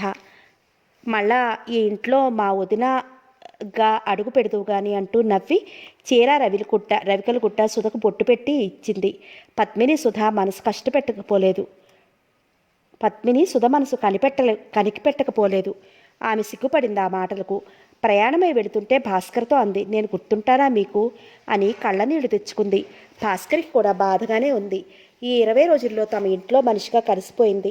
ఆమె కన్నీరు చూడగానే ఏడుస్తున్నావా చచ్చా, అలా ఏడవకూడదు అంటూ ఆమె కన్నీరు తుడిచి నిన్ను నేనెప్పటికీ మర్చిపోను. భగవంతుడి దయ కలిగి పరిస్థితులు చక్కబడితే అప్పుడు నా వివాహం, లేదా ఇహ అంతే. లేదా పేదవాడిని. ఈ ఉద్యోగం తప్పితే నాకు మరో ఆధారం లేదు. అది కూడా నువ్వు ఆలోచించుకోవాల్సిన విషయం. సుధా చేతితో అతని నోరు మూసింది. ఏమిటా మాటలు? నేను మీ దాన్ని. మీ డబ్బుకు నేను ఎప్పుడూ ఆశించలేదు. నాకు ఉన్న లక్షల ఆస్తి మీది కాదా? నేను ఇంకా డబ్బు కావాలని కోరుకోవటం లేదు. మీకోసం ఎన్నాళ్ళైనా ఎదురు చూస్తాను. మీ చెల్లెలు పెళ్ళైన తర్వాతే మనం వివాహం చేసుకుందాము అంది. భాస్కర్ మౌనంగా విన్నాడు. అతనితో ఉత్తరాలు రాస్తూ ఉండండి అంది కన్నీళ్లతో ట్రైన్ కదులుతుంటే. అలాగే, తప్పకుండా రాస్తూ ఉంటాను అన్నాడు. ఆమె చెయ్యి చేతిలోకి తీసుకుని మృదువుగా నొక్కాడు. రైలు వేగాన్ని అందుకుంది. కనపడినంతవరకు చెయ్యి ఊపి భారంగా ఇంటికి చేరుకున్నాడు. రోజులు, వారాలు, నెలలు గడుస్తున్నాయి. క్యాలెండర్ కాగితాలు చిరిగిపోతున్నాయి. ఎవ్వరిలో ఎలాంటి మార్పు లేదు. సుధ ఉన్నన్ని రోజులు సరదాగా గడిచిపోయింది. ఆమె వెళ్ళగానే ఆ సరదా అంతా తుడుచుకుపోయింది. ఇందిరా జయకృష్ణుల దగ్గర నుంచి ఎలాంటి ఉత్తరమూ లేదు. పద్మినిలో రోజురోజుకి దిగులు పెరిగిపోతోంది. మనిషి యాంత్రికంగా తయారైంది. మాటలే కరువైపోయినట్లు శూన్యంలోకి చూస్తూ గడపసాగింది. అశాంతిగా రోజులు వెళ్లదీస్తోంది. భాస్కర్కి చెల్లెల్ని చూస్తుంటే కడుపు తరుక్కుపోతోంది. ఆమె పడుతున్న బాధ దుఃఖం చూడలేక తన ప్రాణం ఇప్పటికిప్పుడే పోతే బాగుండు అనుకుంటాడు. ఇదివరకటి కంటే పద్మిని చలాకీ అయినది. ఆడుతూ పాడుతూ తిరిగే తన చెల్లెలు మాటలే రానట్టు మూకగా తిరిగే శక్తి లేనట్టు కూర్చుని చోటు నుంచి కదలలేక తనకి ముఖం చూపలేక తప్పుకు తిరుగుతాం తన హృదయాన్ని ఎవరో 1000 రంపాలతో కోసినట్టుగా అనిపించసాగింది. పద్మినికి 9 నెలలు నిండిపోయాయి. మురళీకృష్ణ భాస్కర్ వచ్చి వెళ్ళిన దగ్గర నుంచి అన్నతోనూ వదినతోనూ మాట్లాడటం మానేశాడు. పలకరిస్తే పలుకుతాడు లేదా ఊరుకుంటాడు. 1 నెల రోజులు వెళ్ళి మైసూరులో ఉండి వచ్చాడు. భాస్కర్ మీద పంతానికి సుతారణం చేసుకోవాలని హైదరాబాద్ వెళ్ళి ఆమెను అడిగాడు. అంతకుముందు వాళ్ళు అడిగితే సమాధానం ఇవ్వలేక వాళ్ళ మాట కొట్టిపారేయలేక ఆ మధ్య చాలా బాధపడ్డాడు. అప్పటికి తన హృదయంలో పద్మిని చెరగరానంత గాఢంగా తన మనసును ఆక్రమించుకుంది. ఆ పరిస్థితుల్లో ప్రాణ స్నేహితుడి భార్య నోరు విడిచి అడిగింది. తాను పద్మిని మాత్రం జన్మలో విడవలేక ఆవిడికి ఏమని సమాధానం చెప్పాలో తెలియక మనసు బాగుండక అలా కూర్చునేవాడు. ఈ విషయం పద్మిని ఎన్నిసార్లు అడిగినా ఏమీ చెప్పేవాడు కాదు. ఇప్పుడు ఇంత జరిగిన తరువాత భాస్కర్ మీద ప్రతీకారంతో ఆమెను వివాహం చేసుకోవాలని నిర్ణయించుకుని వెళ్ళాడు. వెళ్ళి మర్నాటికే తిరిగి వచ్చాడు. అతను బాధపడుతున్నాడు. మునుపటిలా చలాకితనం లేదు. అతను బాగా బలమైన మనిషేమో చిక్కినట్లు కనిపించకపోయినా అతని పరీక్షగా చూసిన వాళ్ళకి అతను చిక్కిపోయాడని తెలుస్తుంది. అతని కళ్ళల్లో మునుపటి కాంతి లేదు. ఎప్పుడూ ఏదో ప్రియమైన వస్తువును పోగొట్టుకున్నట్లుగా తిరగటం చూసి జయకృష్ణ లోపలే బాధపడేవాడు. ఇందిర కూడా అతనిలో మార్పు గమనించినా ఎటూ చెప్పలేకపోయింది. జయకృష్ణ ఇందిర ఆలోచించుకుని బెంగళూరు ప్రయాణమే వెళ్లారు. వీళ్ళు వెళ్ళేటప్పటికి ఇల్లు తాళం వేసి ఉంది. జయకృష్ణ భాస్కర్ ఆఫీస్కి వెళ్ళి అతన్ని వెంట పెట్టుకొచ్చారు. వాళ్ళిద్దరినీ చూసిన భాస్కర్ కనుబొమ్మలు ముడుచుకున్నాయి. అతనికి మనసులో చాలా కోపంగా ఉంది. అతను ఇంటి తాళం తీస్తుండగా జయకృష్ణ మళ్ళీ వస్తాను ఫ్రెండ్ దగ్గరికి వెళ్ళి అని వెళ్ళిపోయాడు. ఇందిరా భాస్కర్ ఏమీ మాట్లాడుకోలేదు. తాళం తీసి లోపలికి వెళ్ళేటప్పటికీ పద్మిని మంచంపై పడుకుని నిద్రపోతోంది. తలుపు చప్పుడవటంతో పద్మినికి మెలకువ చూసింది. భాస్కర్ ఇందిరా నిలబడి ఉన్నారు. పద్మిని చటుకులు లేచి అక్కా అంది ఆశ్చర్యంగా. ఇందిర మాట్లాడలేదు. ఒక్క క్షణం పద్మిని వైపు రెప్పవాల్చకుండా జాలిగా చూసింది. పద్మిని నిండు నెలలతో నిండుగా పచ్చగా ఉంది. ఇందిర మామూలుగా ఉంది. గర్భవతిలా లేదు. పద్మిని తన ముఖం అక్కకి చూపలేనట్టుగా అవమానంతో దుఃఖంతో లోపలికి వెళ్ళిపోయింది. భాస్కర్ ఇందిరతో ఒక్క మాట కూడా మాట్లాడకుండా కుర్చీలో కూర్చుని కాలిబూట్లు విప్పుకుంటున్నాడు. ఇందిర అన్నగారి దగ్గరికి వెళ్ళి అన్నయ్య అంది మెల్లగా. అన్నయ్య ఇక్కడ ఎవరున్నారు మీకు అన్నాడు ఆశ్చర్యంగా తలెత్తి. అన్నయ్య అంది బాధగా కన్నీళ్లతో. పొరపడుతున్నావు. నీ అన్నయ్యలు ఎవరూ ఇక్కడ లేరు అన్నాడు గంభీరంగా. ఎందుకన్నయ్య అలా మాట్లాడుతున్నావు? జరిగిన వాటిని మర్చిపోయి నన్ను క్షమించు. నువ్వు పిలవకపోయినా నీ ఇంటికి వచ్చాను. ఓహో జమీందారుడి గారా? ఈ పేదవాడి పూరి గుడిసెకు వేంచేశారు. ఇక్కడ మీకు మర్యాదలు జరపగలమా? నేనెంత జమీందారునినైనా ఈ ఇంటి ఆడపడుచుని, నీకు చెల్లెల్ని. పుట్టింటికి నేను వచ్చాను అంది రాణి నవ్వు తెచ్చుకుంటూ, బాధనంతటిని మనసులో మింగుకుంటూ. ఎందుకు రావటం? మేమెంత సంతోషంగా ఉన్నామో చూసి ఆనందించడానికి వచ్చారా మీ భార్యాభర్తలిద్దరూ? అన్నయ్య అన్నయ్య ఎవరు నీకు అన్నయ్య? ఆ అనుబంధాలు మన మధ్య లేవు. తెంచుకోవాలన్నా తెగే బంధం కాదు మనది, రక్త సంబంధం. రక్త సంబంధం అయినంత మాత్రాన కలిసి ఉండాలని లేదే. ఎందుకన్నయ్యా అలా మాట్లాడతావు? నేనేం చేశాను? నన్నేం చేయమంటావు? చెప్పు. నువ్వేం చేశావో నీకు తెలీదా? ఏనాడైనా నీ తోడపుట్టిన చెల్లెల గురించి ఆలోచించావా? దాని జీవితం ఎలా అయిపోయిందో నీకేమైనా విచారం ఉందా? పెళ్ళయి ఏనాడైతే నువ్వు అత్తవారింటికి వెళ్ళావో నీకో అన్న నీకో చెల్లెలు ఉన్నారన్న సంగతే మర్చిపోయావు. ఇందిర మౌనంగా తలవాల్చింది. నేను ఈ వెధవ ఊరు వచ్చి వెధవ ఉద్యోగంలో చేరకపోయినా బాగుండేది. ఏ కూలివాడికో ఇచ్చి పెళ్లి చేసినా బాగుండేది. దాని జీవితం కళకళలాడుతూ సంతోషంగా ఉండేది పద్మిని. అన్నయ్య నన్ను పరాయిదాన్ని చేసి ఎందుకు అలా మాట్లాడతావు? నిన్ను నమ్మి నీకు అప్పగించాను. ఎందుకు? నాకు మరో దిక్కులేక. నువ్వు మీ ఆయన పంపమంటే సరే, పరాయి వాళ్ళ ఏమన్నానా? తోడపుట్టిన అక్క ఇల్లు తల్లిలా కడుపులో దాచుకుని కాపాడుతావని నమ్మాను. కానీ నువ్వేం చేశావు? వయసులో ఉన్న ఆడపిల్ల, పెళ్లి కాని నీ మరిది ఇంట్లో తిరుగుతుంటే ఏనాడైనా గమనించావా? మన పిల్ల మంచిది కావచ్చు, నీ మరిది బుద్ధిమంతుడు కావచ్చు, కానీ యువతీ యువకులు దగ్గరగా ఉన్నప్పుడు కలిగే ఆకర్షణ అటువంటిది. యువరక్తం మంచి చెడ్డ ఆలోచించదు. వయసు అటువంటిది. వారిద్దరూ దగ్గరగా తిరుగుతున్నప్పుడైనా నువ్వు గమనించావా? దాన్ని మీ దగ్గర ఉంచి వెళ్ళింది గుప్పెడు అన్నం కోసం అనుకున్నావా? కాదు, రక్షణ కోసం. బంగారం లాంటి దాని జీవితం నాశనమైంది నీ వలన, నీ మరిది వలన. అది ఎంత ఏడుస్తుందో నీకేమైనా తెలుసా? నీవు రాని కన్నీళ్లు తుడవగలవు కానీ అంతర్నేత్రం కార్చే కన్నీరు నువ్వు దాని కన్నీరు తుడవగలవు కానీ అంతర్నేత్రం కార్చే కన్నీరు నువ్వు తుడవలేవు. దాని గుండెల్లో పగపగ మండుతున్న మంటల్ని ఆర్పే శక్తి నీకు నాకు కూడా లేదు. అద్దంలా ముక్క ముక్కలై పగిలిపోయిన దాని జీవితాన్ని తిరిగి అతికించే శక్తి నీకు ఉందా? లేదు. మనలో ఎవ్వరికీ ఆ శక్తి లేదు. ఇంతకీ కారకుడు ఆ మూర్ఖుడికి ఏమైనా జాలి ఉందా? అసలు మీకేమైనా విచారం ఉందా? అసలు నువ్వెవరు? దానికి నీకు సంబంధం ఏమిటి? సిరి సంపదలతో తొలతూగే ఐశ్వర్యవంతుడు ఇల్లాలివి నువ్వు ఎక్కడా? ఈ నిరుపేదకి చెల్లెలు అయి పుట్టిన ఆ అభాగ్యురాలు ఎక్కడా? పెళ్లి కాకుండానే దాని బ్రతుకలా అయింది. మానవులంతా దేవుళ్ళని, వారి మనసులు ఎప్పుడూ అద్దాల్లా తలతల్లాడుతూ ఉంటాయని నమ్మి మోసపోయిన నిర్భాగ్యురాలు. పెళ్లి చేసుకుని స్వర్గ సౌఖ్యాలు అనుభవించే నువ్వు దానిని పొరపాటునైనా కలలో కూడా తలవకు, దాని నీడ కూడా తాకకు. నీ బంగారు జీవితానికి చెరిగిపోని మచ్చ ఏర్పడనివ్వకు అంటూ బాధగా గట్టిగా అరిచాడు. అన్నయ్య, ఏం మాటలవి? దాన్ని నేను అలా చూశానా? ఇంతేనా నువ్వు నన్ను అర్థం చేసుకున్నది? ఇందు, ఇక నీకు నాకు మాటలే వద్దు, నీకో నమస్కారం అంటూ రెండు చేతులు జోడించి, ఇక నువ్వు వచ్చిన దారిని వెళ్ళవచ్చు. నీ చేత చెంపదెబ్బలు తిన్న వీడు అభిమానం, పౌరుషం, చీము నెత్తురు ఉన్న మనిషే. నువ్వు ఇంకా ఎదురుగా ఉంటే పిచ్చెత్తిపోతుంది నాకు. జరిగిందేదో జరిగిపోయింది. ఏమనుకుంటే ఏముంది? వెళ్ళు, వెళ్ళి ఆ భవనంలోనే ఉండు. ఈ పూరి గుడిసెలో ఈ పేదవాడి కొంపలో వద్దు. బ్రతికుండి శవంలా మారిన ఆ దురదృష్టవంతురాల్ని ఇహ తలచకు. వెళ్ళి నీ మరిది పెళ్లి వైభవంగా నీ చేతుల మీద జరిపించు, ఆనందించు. ఆ దురదృష్టవంతురాలు ఇక్కడ కుళ్ళి కుళ్ళి ఏడుస్తుంటే వచ్చి చూడు, మనసారా ఆనందించు. కంటారా సుఖంగా నిద్రపో. ఒక్కటి మాత్రం మర్చిపోకు, నీకున్న భవనాలు దానికి లేకపోవచ్చు, నీకున్న ఐశ్వర్యం హోదాలు లేకపోవచ్చు. నీ మరిది కంటే అందమైన వాడిని, గుడివంతుణ్ణి, భార్యను పువ్వుల్లో పెట్టి చూసుకునేవాడిని తెచ్చి పెళ్లి చేస్తాను. చూస్తూ ఉండు. అలా నీ మరిది నా చెల్లెలి కాదని వేరొక అమ్మాయిని చేసుకుని ఏం సుఖపడతాడో నేను చూస్తాను. దారి కాసి కాళ్ళు విరక్కొట్టి కుంటి వెదవని చేస్తాను. ఏమనుకున్నారో? నేను మాటంటే మాటే. ఆపుకోలేని కోపంతో ఊగిపోతున్నాడు. అసలే అతనేం మాట్లాడుతున్నాడో అతనికే తెలియటం లేదు. ఎందుకు అన్నయ్య మాటలతో హింసిస్తావు? అంతకంటే నీ చేతులతో ఇంత విషయం ఇవ్వు. నేనేం చేశాను? అటు మరిది అత్తవారు, ఇటు చెల్లి పుట్టిల్లు, ఎటూ చెప్పలేక నలిగి కుమిలిపోతున్నాను. నేను ఎవరితో చెప్పుకోలేక, మనసులో ఇముడ్చుకోలేక నేను పడిన ఆ బాధ భగవంతుడికి తెలుసు. ఎలా చెప్తే నీకు అర్థమవుతుంది? ఈ బాధ పగవాళ్ళకు కూడా వద్దన్నయ్యా అంది వెక్కి వెక్కి ఏడుస్తూ. అంత బాధపడేదానివి నీ చెల్లెలి జీవితం చక్కపరచాలని తెలియదా? జయకృష్ణతో చెప్పి దాని జీవితం చక్కపరచలేదు ఎందుకని? చేతకాని చెవటలా గాజులు తొడుక్కుని కూర్చున్నాడేమి మీ ఆయన? అన్నయ్య, నన్నను, వారిని అనుకు. వారి మనసు అతి సున్నితం. తెల్లనివన్నీ పాలు, నల్లనివన్నీ నీళ్లు అనుకునే అమాయకులు. ముఖాన ఉమ్మేసినా తుడుచుకుని తలవంచుకుపోయే గొప్ప గుణం వారిలో ఉంది. వారంత మంచి మనిషి ప్రపంచంలోనే ఉండరు.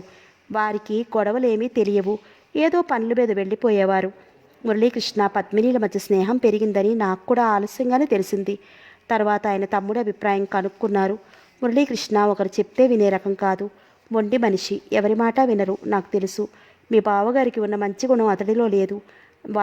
వారి తమ్ముడికి పద్మినికి పెళ్లి చేస్తారని నాతో ఎన్నోసార్లు అన్నారు. అయితే నువ్వే నెమ్మదిగా అడగొచ్చుగా. నీకు మెల్లగా ఒప్పించవచ్చు, తప్పే ఉంది. వదిన తల్లితో సమానం. నేనా అతన్ని ఒప్పించటం అంది. ఆ పని మాత్రం తాను చేయలేనట్టు. నీ మరిదిని కొట్టేమని తిట్టేమని అంటలేదిందు. ఎందుకు అలా జడిసిపోతావు? విసుగ్గా ముఖం పెట్టాడు. అది కాదన్నయ్య, వాడన్నయ్య మాటే వినని మనిషి ఇహ నా మాట వింటాడా అని. ఇందిర పడుతున్న బాధని దుఃఖాన్ని చూసి గట్టిగా ఏడవలేకపోయాడు. పద్మిని జీవితం ఏమవుతుందో అనేదే నా బాధ. అన్నయ్య, రోజులు మారకపోతాయా? చీకటి తొలగి వెలుగు రాకపోతుందా? పరిస్థితులు అవే చక్కబడతాయి. దాని జీవితం కళకళలాడేలా చేసే బాధ్యత నాది. దాని జీవితానికి ఎటువంటి మచ్చ ఏర్పడకుండా, నలుగురి హేళనకు గురి కాకుండా చేసే బాధ్యత నాది. ఒక చిన్న ప్రమాదంలో తల్లినయ్యే అదృష్టాన్ని కోల్పోయాను. అంతేకాదు, ఇక నా జీవితంలో ఎప్పటికీ తల్లిని కాలేదని డాక్టర్లు చెప్పేశారు. అయినా ఈ విషయాన్ని ఎవరికీ తెలియకుండా జాగ్రత్త పడ్డాం. నేను, మీ బావగారు. నీకు ఇష్టం లేకపోయినా నేను ఇంట్లో కొద్ది రోజులు ఉండాలి. పద్మిని ప్రసవించేదాకా ఉండనిస్తావు కదూ అని ఆపుకోలేని దుఃఖంతో చేతుల్లో ముఖం దాచుకుంది. భాస్కర్ చెల్లెలి దుఃఖం చూసి మంచు ముక్కలా కరిగిపోయాడు. ఇందు తల్లి అయ్యే భాగ్యాన్ని కోల్పోయిందా? ఇహ ఉండబట్టలేక చెల్లెల దగ్గరగా వెళ్ళి చప్పున ఆమె తలను హృదయానికి చేర్చుకున్నాడు. ఇందు, నా బాధ కొద్దీ నిన్ను అనరాని మాటలన్నాను. దాని కన్నీరు చూడలేక నిందించాను. పెళ్లి కాని దాని జీవితం నలుగురిలో నవ్వులు పాలైపోతుందనే బాధతో పిచ్చివాణ్ణయ్యాను. నేనేం చేస్తున్నానో నాకే తెలియని పరిస్థితుల్లో ఉన్నాను. చెట్టంత అన్నను ఉండి ఏం చేశాను? చేతులు పుడుచుకొని కూర్చున్నాను. ఏమీ చేయలేని రాతి బొమ్మనై దాని కన్నీళ్లు చూస్తూ రోజులు గడుపుతున్నాను. ఈ ఇంట్లో నీకెప్పుడు స్థానం ఉంటుంది ఇందు. ఈ అన్నయ్య మీ ఇద్దరికీ అన్నయ్యే. మీ ఇద్దరు నా రెండు కళ్ళు, నా ప్రాణం అన్నాడు కళ్ళు మూసుకుని బాధగా. అన్నయ్య, నీ బాధను నేను అర్థం చేసుకోగలను. నేనెంత బంగారు భవనాల్లో నివసించినా నీ ఈ చల్లని నీడే నా జీవితానికి ఆనందం. ఆదరంగా చూసే అత్తమామలు, ప్రాణ సమానంగా చూసే భర్త, అడుగు కింద పెట్టనివ్వకుండా ఇంటి నిండా సేవ చేసే పనివాళ్ళు అంతా ఉన్నారు. నా అదృష్టం కాదనను. మరో విధంగా చెప్పాలంటే బంగారు పంజరంలో ఉండే పక్షి జీవితం నాది. ఏ పని చేయాలన్నా భయం. స్వేచ్ఛా స్వతంత్రం నాకు లేదు. జమీందారీ పద్ధతుల్లో ఆ ఇంటి కోడలుగా నా పాత్ర అంతే. షోకేసులో గాజు బొమ్మల ఆ ఇంటి కోడలుగా అందరికీ కనిపించాలి. అంతే గొప్పవారి జీవితాలు, కలవారి కట్టుబాట్లు అంతేనేమో. ఐశ్వర్యం అంతస్తులు ఉన్న పుట్టింట కనిపించని ఆనందం చల్లదనం స్త్రీకి అత్తవారింట కనిపించవన్నయ్య అంది కన్నీళ్లతో. ఇందు, నువ్వంటే ఏమిటో ఇప్పుడే అర్థం చేసుకున్నానమ్మా. ఇక నుంచి దాని బాధ్యత నీకే అప్పగిస్తున్నాను. నీ ఇష్టం. పద్మిని విషయంలో నువ్వేమీ ఆలోచించి బాధపడవద్దు. దాన్ని కంటికి రెప్పలా కాపాడుతాను. నేను ఒక్కడినే అయిపోయాను. సంఘాన్ని ఎదుర్కోలేను అనుకున్నాను. నీ మాటతో నాకు 1000 ఏనుగుల బలం వచ్చింది. ఏమైనా చేస్తానన్నాడు సంతోషంగా. జయకృష్ణ ఆ వేళ ఉన్నాడు. భాస్కర్ మామూలుగా మాట్లాడాడు. మర్నాడు ప్లేన్లో జయకృష్ణ వెళ్ళిపోయాడు. పద్మినిలో మళ్ళీ ఆశ మినుకుమినుకుమంటోంది. అక్క మాటలతో కొంచెం ధైర్యం ఏర్పడింది. అక్క చెల్లెళ్ళిద్దరూ ఒకరి మనసులో విషయాలు ఒకరు చెప్పుకున్నారు.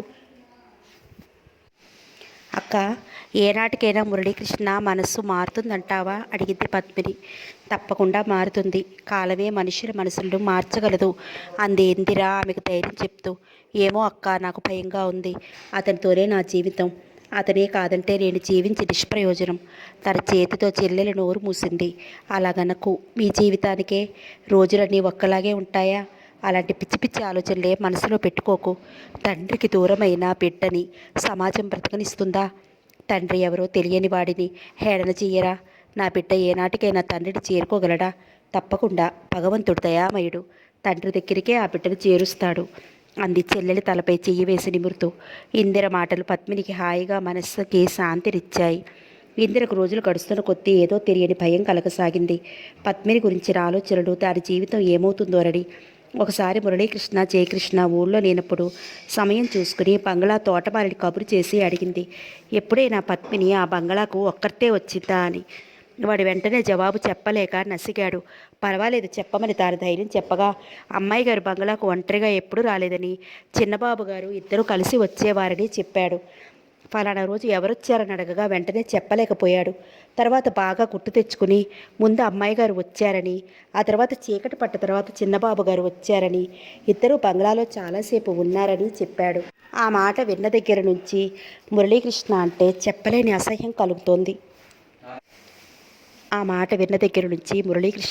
చెప్పలేని అసహ్యం కలుగుతోంది. ఎదురుగా అలా అబద్ధమాడుతున్నాడు చిచ్చి అనుకుంది. ఒకరోజు భాస్కర్ మొహం అదోలా పెట్టుకుని వచ్చాడు. ఇందిర కాఫీ తీసుకువెళ్ళి అన్నగారికి ఇస్తూ, అలా ఉన్నామేమన్నయ్య అని అడిగింది. మన ఊరి నుండి వచ్చిన నా ఫ్రెండు నన్ను ఈవేళ కలిశాడు. మామయ్య వాళ్ళ ఇంటి సంగతులు చెప్పాడు. ఏమని? శంకర్ ఏవో ఆస్తి చాలా మటుకు తగలేసి ఎవరో క్రిస్టియన్ అమ్మాయిని వెంటేసుకుని డబ్బు పట్టుకుని ఏ ఊరో పారిపోయాడట.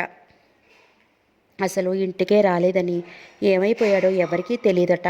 రూప ఎవరినో ప్రేమించి వాడు మోసం చేసి పారిపోతే స్లీపింగ్ టాబ్లెట్స్ మింగి ప్రాణం తీసుకుందట. అత్తయ్య మామయ్య ఏదో ఊరు నుండి వస్తుంటే కారు ప్రమాదంలో ఇద్దరూ చనిపోయారట అన్నాడు. ఏమవుతుంది? ఒకరిని బాధ పెడితే తల్లి తండ్రి లేని వాళ్ళమని ఏమైనా జాలి పడ్డాడా? కట్టుకుట్టలతో బయటికి గెంటేశాడు. నిలవనీడ లేకుండా చేశాడు. పోనీ అతనేమైనా బాగుపడ్డాడా అంటే అదీ లేదు. ఆస్తి మొత్తానికి ఊడ్చుకుపోయింది. ప్రాణము పోయింది. పైన భగవంతుడు లేడు అంది ఆవేశంగా. అంతేనమ్మా.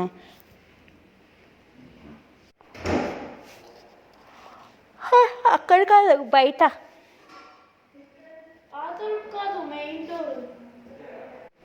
మనల్ని నాశనం చేద్దామని తలిచాడు. తానే నాశనం అయిపోయాడు. అవును, ఎప్పటికైనా పాపం బ్రద్దలవకపోదు అంది నిట్టూరుస్తూ. జయకృష్ణ మరోసారి వచ్చి వెళ్ళాడు. అతను కిటికీ దగ్గర నిలబడి ఉన్నాడు. పద్మిని అతన్ని చూడలేదు. ఎందుకో అలా వచ్చి మళ్ళీ వెళ్ళిపోయింది. ఆమెను చూస్తుంటే అతని గుండెలపై పిడికిలితో గుద్దినట్టుగా ఉంది. చెయ్యి అప్రయత్నంగా కిటికీ రెక్కని గట్టిగా పట్టుకుంది. జయకృష్ణ వెళ్ళిపోయాడు. ఆ రోజంతా పద్మిని నీరసంగా ఎలాగో ఉంది. భాస్కర్ ట్యాక్సీ తెప్పించి పద్మిని హాస్పిటల్కి తీసుకువెళ్ళాడు. పద్మిని 3 రోజులు అలా ప్రసవ వేదన పడుతూనే ఉంది. భాస్కర్ తిండి తెప్పిలో మాని పిచ్చివాడిలా హాస్పిటల్లోనే ఉన్నాడు. తనకు తెలిసిన దేవుళ్ళందరికీ మొక్కుకున్నాడు చెల్లెల్ని కాపాడమని. ఆ దేవుడు భాస్కర్ మొర ఆలకించాడో లేక పద్మిని బాధ చూడలేకపోయాడో. పద్మిని ప్రసవించింది. మగపిల్లవాడు పుట్టాడు. తల్లి బిడ్డ కులాసాగా ఉన్నారు. ఆ మాట వినగానే భాస్కర్ సంతోషంతో ఉక్కిరిబిక్కిరయ్యాడు. పద్మిని అన్నగారి వైపు చూసి జీవం లేని నవ్వు నవ్వింది. చెల్లెలితో జాగ్రత్తగా ఉండమని చెప్పి వెళ్ళిపోయాడు. అతను పుట్టిన బిడ్డ వైపు కన్నెత్తి కూడా చూడలేదు. పద్మిని అన్నగారు వెళ్లటంతో కరువు తీరా ఏడుస్తూ పడుకుంది. మనసారా ప్రేమించిన వారు కాదన్నా తన బిడ్డ కోసం ప్రాణాలు నిలుపుకుంది. తనని అందరి ఆదరణ ఉన్నా తన బిడ్డకు ఎవరి ఆదరణ లేదు. వాడు ఎవ్వరికీ అక్కర్లేదు. తండ్రి కాదన్నా ఎవరు కాదన్నా మొండిగా అడుగుపెట్టాడు ఈ ప్రపంచంలో. ఇవేమీ తెలియని పద్మిని బిడ్డ ఈ ప్రపంచంతోనే సంబంధం లేనట్టుగా హాయిగా నిద్రపోతున్నాడు ఉయ్యాలలో. ఆ రోజు పద్మిని ఇంటికి వచ్చింది. పద్మిని చేతిలోని బాబుని సంబరంగా తీసుకుని ఎత్తుకుంది ఇందిర. బాబు ఇందిర పక్కలోనే పడుకుని ఆమె ఒడిలో నిద్రిస్తున్నాడు. జయకృష్ణ సలహా ప్రకారం భవానీ ప్రసాద్ గారికి ఇందిరకు కొడుకు పుట్టాడని భాస్కర్ తెలియజేశాడు. జయకృష్ణ ఇందిరని తీసుకుని వెళ్ళటానికి వచ్చాడు. నిద్రిస్తున్న బాబుని చూడగానే జయకృష్ణ మనసు ఏవో లోకాలకి పరిగెడింది. మనసులో ఏదో తెలియని ఆనందం. బాబుని తాకగానే అతని శరీరం అంతా విద్యుత్తు ప్రవహించినట్లయింది. బాబు తెల్లగా బంగారు ఛాయలో ఉన్నాడు. అరచేతులు అరికాళ్ళు గులాబీ రంగులో కుంకుమ పూసినట్టు ఉన్నాయి. పెదాలు ఎర్రగా లిప్స్టిక్ వేసినట్టు అందంగా ఉన్నాయి. రబ్బర్ బొమ్మల ఉంగరాల తలతో అందాలు ఒలికిస్తూ బొత్తుగా ఆరోగ్యంగా బాబు తెల్లగా బంగారు ఛాయలో ఉన్నాడు. అరచేతులు అరికాళ్ళు గులాబీ రంగులో కుంకుమ పూసినట్లు ఉన్నాయి. పెదాలు ఎర్రగా లిప్స్టిక్ వేసినట్టు అందంగా ఉన్నాయి. రబ్బర్ బొమ్మల ఉంగరాల తలతో అందాలు ఒలికిస్తూ బొద్దుగా ఆరోగ్యంగా ముద్దుల మూట కొడుతూ ఉన్నాడు. జయకృష్ణ రెప్పవాల్చకుండా తనివి తీరా చూస్తున్నాడు బాబుని. ఆ రోజు ఇందిరా జయకృష్ణలో ఊరు వెళ్ళడానికి ప్రయాణమయ్యారు. భాస్కర్ అతని చేతులు పట్టుకుని, జయకృష్ణ, నా చెల్లెలు పద్మిని అమాయకురాలు. ఒకళ్ళని మోసం చేసే శక్తి ఆమెలో లేదు. దాని మనసులో ఒక మురళీకృష్ణే చోటు చేసుకున్నాడు. అతన్ని ఎలా అయినా ఒప్పించి పెళ్లి జరిపించే బాధ్యత నీది. పద్మిని నలుగురిలో నవ్వుల పాలు కాకుండా కాపాడు. దాని బిడ్డకు అన్యాయం జరగకుండా ఆ ఇంటి మనవడిగా పెరిగేటట్టు చేస్తున్నావు. ఇంతకంటే ఇంకెవరు చేస్తారు అన్నాడు భాస్కర్. ఎంత కష్టమైనా సరే, నా జీవితం ధారపోసి అయినా సరే మురళీకృష్ణకి పద్మినికి వివాహం జరిపిస్తానని మాట ఇస్తున్నాను. నువ్వు బాధపడి మనసు పాడు చేసుకోకు అంటూ టాక్సీలో కూర్చున్నాడు. పద్మిని బాబుని ఎత్తుకుని హృదయానికి హత్తుకుంది. ఇందిర ఆమె తల నిమిరింది.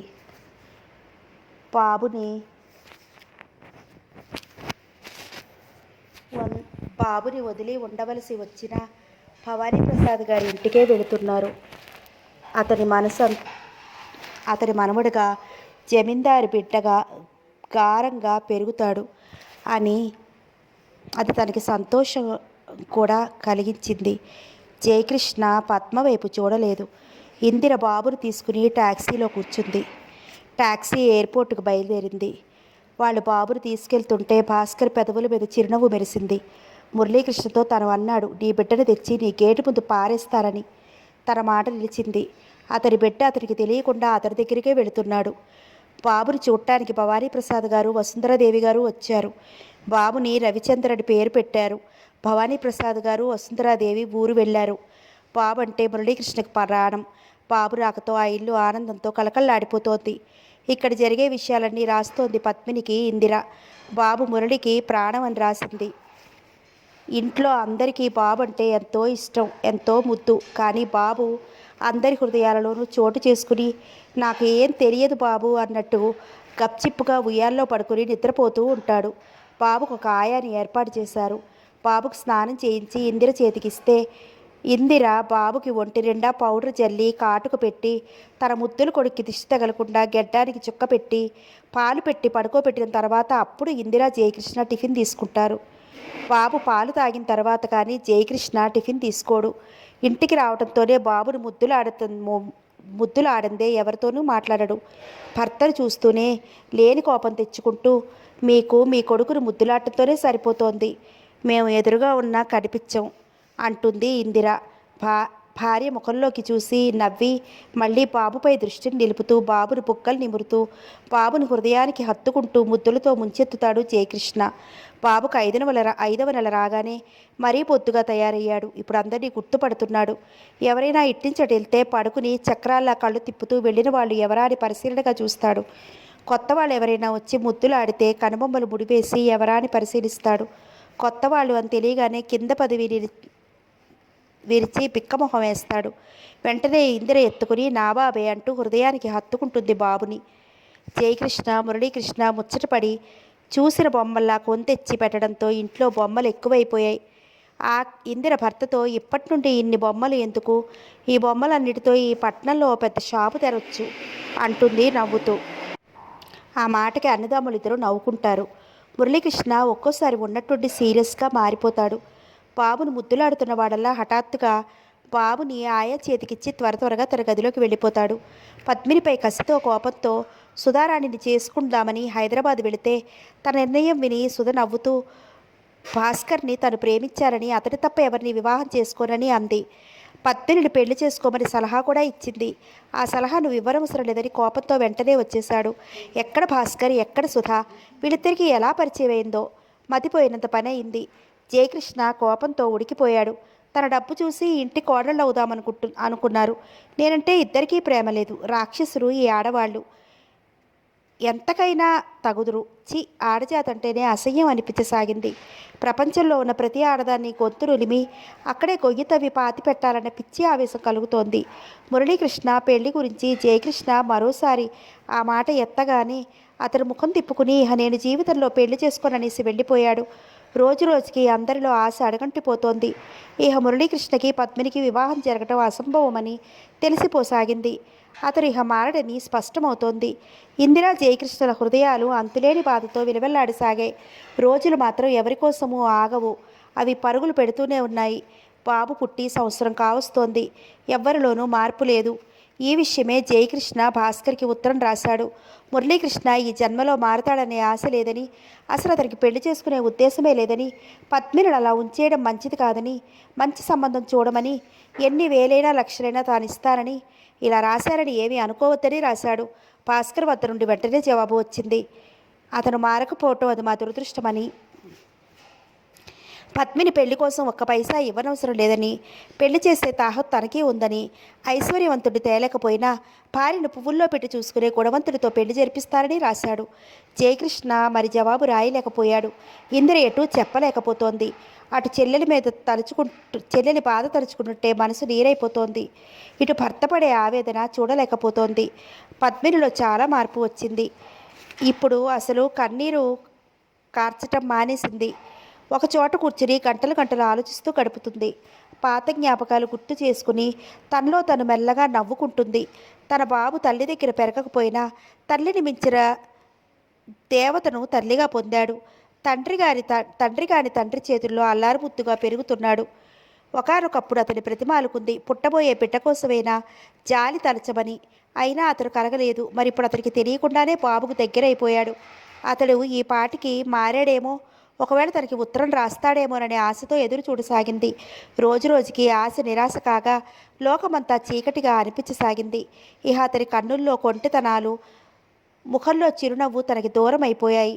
అతను తనకి పరాయివాడైపోయాడు. ఇలా మ్రోడులా రోజులు గడపటమే అనుకుంది నిరాశగా. ఒకరోజు భాస్కర్ ఆఫీసు నుండి వేగంగా ఇంటికొచ్చేశాడు. పద్మిని అంటూ పిలిచాడు. పద్మిని యువతలికి వస్తూ పిలిచావా అని అడిగింది. చెల్లెల్ని చూడటంతో ఆమె దగ్గరగా వచ్చి నువ్వు తలదూకుని త్వరగా తయారవ్వు అన్నాడు. ఎందుకు అంది ఆశ్చర్యంగా అన్నగారి ముఖంలోకి చూస్తూ. అతనికి ఎలా చెప్పాలో బోధపడలేదు. ఇటువంటి సమయాలలో పెద్దవాళ్ళు ఉంటే ఎంత బాగుంటుంది అనుకున్నాడు. మన ఇంటికి ఎవరో వస్తున్నారు, త్వరగా తయారవ్వు, టైం అయిపోతోంది. ఎవరు అంది అమాయకంగా. భాస్కర్ చెల్లెలి ముఖం చూడగానే కరిగిపోతూ ఆమె భుజంపై చెయ్యి వేసి చూడమ్మా, నీకు నేను అన్నయ్యను, నేను చెప్పినట్టు వింటావు కదూ. వింటానన్నట్టు తల ఊపింది పద్మిని. నీకు పెళ్లి చేసి అత్తవారింటికి పంపించాలని, నువ్వు సుఖంగా సంతోషంగా ఉండాలని నా ఆశ కోరిక అన్నాడు. పెళ్లి మాట ఎత్తగానే పద్మిని ముఖం పాలిపోయింది. తనకి జన్మలో పెళ్ళి కూడానా? తనకు అంత అదృష్టమా? భగవంతుడా, నన్ను ఎందుకు ఇంత క్రూరంగా శిక్షించావు? నేనేం చేశాను అంటూ ఆమె మనసు విలువెల్లాడిపోతోంది. చూడమ్మా, నిన్ను చూడటానికి ఎవరో వస్తున్నారు. అబ్బాయి మంచి ఉద్యోగంలో ఉన్నాడు. కట్న కానుకలతో పని లేదని, పిల్ల అందంగా ఉంటే చాలని అంటున్నాడు. మురళీకృష్ణ కాదన్నంతలో లోకం కొట్టిపోయిందా? వెళ్ళు, వెళ్ళి త్వరగా తయారవ్వు. నన్ను క్షమించన్నయ్య. ఇక ఈ జీవితంలో పెళ్ళి మాట అంటూ లేదు. దయచేసి నన్ను బలవంత పెట్టవద్దు అంటూ లోపలికి వెళ్ళిపోయింది. చెల్లెలి చేయిపెట్టి ఆపాడు. చూడు పద్మిని, ఈ ప్రపంచం అంతా ముందు పరుగు పెడుతుంది. ఎందుకో తెలుసా? పురుషుడు ఎంత విచ్చలవిడిగా తిరుగుతూ కోరుకున్న స్త్రీతో పరిచయం పెంచుకుని స్వేచ్ఛగా తిరిగినట్లే ఈ కాలం ఆడపిల్లలు కూడా తిరుగుతున్నారు. పెళ్లి కాకుండా ఎన్నో స్నేహాలు చేసి ఎన్నో తిరుగులు తిరుగుతూ మహాపతివ్రతల్లా రోజులు గడుపుతున్నారు. ఈ విషయం భర్తలకి తెలిసినా చచ్చిన కుక్కల్లా కిమ్మంటం లేదు. రోజులు మారిపోయాయి. చేసుకున్న భర్తతో పడకపోతే విడాకులిచ్చి మళ్ళీ పెళ్లి చేసుకుంటున్నారు. నువ్వు జీవితంలో మోసపోయావు. అది నీ తప్పు కాదు. నేను చెప్పినట్టు విను. నీ సుఖం కోరి ఈ వివాహం చేస్తున్నాను. అన్నయ్య, ఒకరిని ప్రేమించి మరొకరిని ఎలా వివాహం చేసుకోను? వద్దన్నయ్య. ఏమీ తెలియని ఒక అమాయకుడిని మోసం చేసే శక్తి నాకు లేదు. నన్ను మోసగత్తెని చేయకు పద్మిని. నువ్వు అతన్ని మర్చిపోవాలి. అతనికే నువ్వు అక్కర్లేదనుకున్నా వాడికి వాడు నీకు అక్కర్లేదు. అంతా పీడకలగా మర్చిపో. పెళ్లి చేసుకుని కొత్త జీవితం ప్రారంభించు. అన్నయ్య, ఇదంతా పీడకల కాదు, బంగారు కళ. నా హృదయ సామ్రాజ్యానికి మహారాజు అతను. అతన్ని మరిచి మరొకరితో సుఖంగా గడపటం అంటే నన్ను నేను మోసగించుకున్నట్లే, నన్ను నేను హత్య చేసుకున్నట్లే. నాకు ఉన్నది ఒక్కటే మనసు. అది నువ్వెందుకు గ్రహించవు? అతన్ని తప్ప మరో వ్యక్తికి భర్తగా చూడలేనని, ఆడపిల్ల అంటే మామూలు ప్రాణం ఉన్న మనిషి అని నువ్వెందుకు గ్రహించడం లేదు అంటూ చేతుల్లో ముఖం దాచుకుని బోరున ఏడ్చింది. నీ సుఖంతోనే ఈ పెళ్లి చేస్తున్నాను. దేవుడు దయతలిస్తే అతనే నీ భర్త అవుతాడని అనుకునేవాణ్ణి. అతను ససేమిరా ఈ వివాహానికి అంగీకరించకపోతే ఏం చేస్తాను చెప్పు? ఎంతకాలమని పెళ్లి చేసుకోకుండా గడుపుతావు? ప్రతి ఆడపిల్లకి ఓ తోడంటూ ఉండాలి. నా మాట విని ఈ వివాహానికి అంగీకరించు. తర్వాత నువ్వే మెల్లగా మర్చిపోతావు కొత్త జీవితంలో పడి అంటూ ఆమె తల నిమిరాడు. అన్నయ్య వినలేనట్టు చెవులు మూసుకుంది. ఆపు అన్నయ్య. ఆ వ్యక్తిని మాత్రం ఎలా మోసగించటం? నాకో బాబు ఉండి కూడా ఆ మాట నువ్వు మర్చిపోవాలి. వాడు ఇందు కొడుకు అని మనల్ని మనం మోసం చేసుకుంటున్నాం. నిజం నిప్పు లాంటిది. అది ఎప్పటికైనా బయటపడుతుంది. అది సంసారాన్ని, మనుషుల్ని, వారి మనసులో మమతాలు రాగాల్ని దహించి వేస్తుంది అన్నయ్య, దహించి వేస్తుంది. నిజం కప్పిపుచ్చటం నువ్వు అనుకున్నంత తేలిక కాదు. నీ మాట విననందుకు నన్ను క్షమించు అన్నయ్య. క్షమించడానికి నేనెవరని? అన్నయ్య, నీ సుఖం సంతోషం కోరే నీ పెళ్లి చేయాలనుకున్నాను. నా మాట కాదని నన్ను పరాయవాడిగా చేస్తున్నావు. అదే నాన్న ఉంటే నువ్వు ఇలా మాట్లాడగలవా? కావాలని కఠినత్వం తెచ్చిపెట్టుకుంటూ అన్నాడు. అన్నయ్య అంటూ పద్మిని భాస్కర్ని చుట్టేసింది. నీకంటే నాకు ఎక్కువ ఎవరున్నారు? నేను పరాయవాడిగా చూస్తున్నానా? తండ్రి స్థానంలో తండ్రిగా కొండంత అండగా నిలబడ్డావు. అహోరాత్రాలు నా గురించే బాధపడుతున్నావు. తండ్రి లేని కొరత తీర్చి ఆదరించావు. చేసిన తప్పులకి పల్లెత్తు మాట కూడా అనకుండా తండ్రిగా గుండెల్లో దాచుకుని కాపాడావు. ఏ తండ్రి ఇంతకంటే ఎక్కువేం చేయడు. నేను పరాయి వ్యక్తిగా చూస్తున్నానా?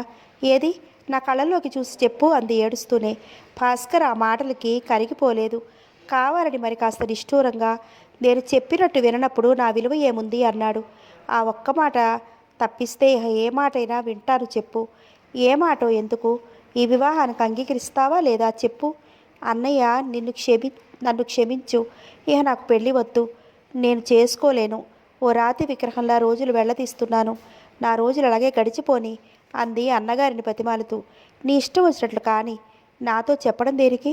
కావాలని మరింత కఠినంగా మాట్లాడుతూ దూరంగా వెళ్ళి నిల్చున్నాడు. అలా పద్మిని మనసు నొప్పించడం భాస్కర్కి కష్టంగా ఉన్నా తప్పలేదు.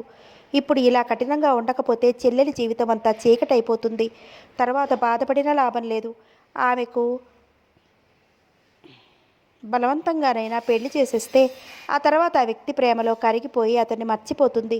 దాని జీవితం కళకళలాడుతుంది. అన్నయ్య, నన్ను ఏం చేయమంటావు అంది బాధగా.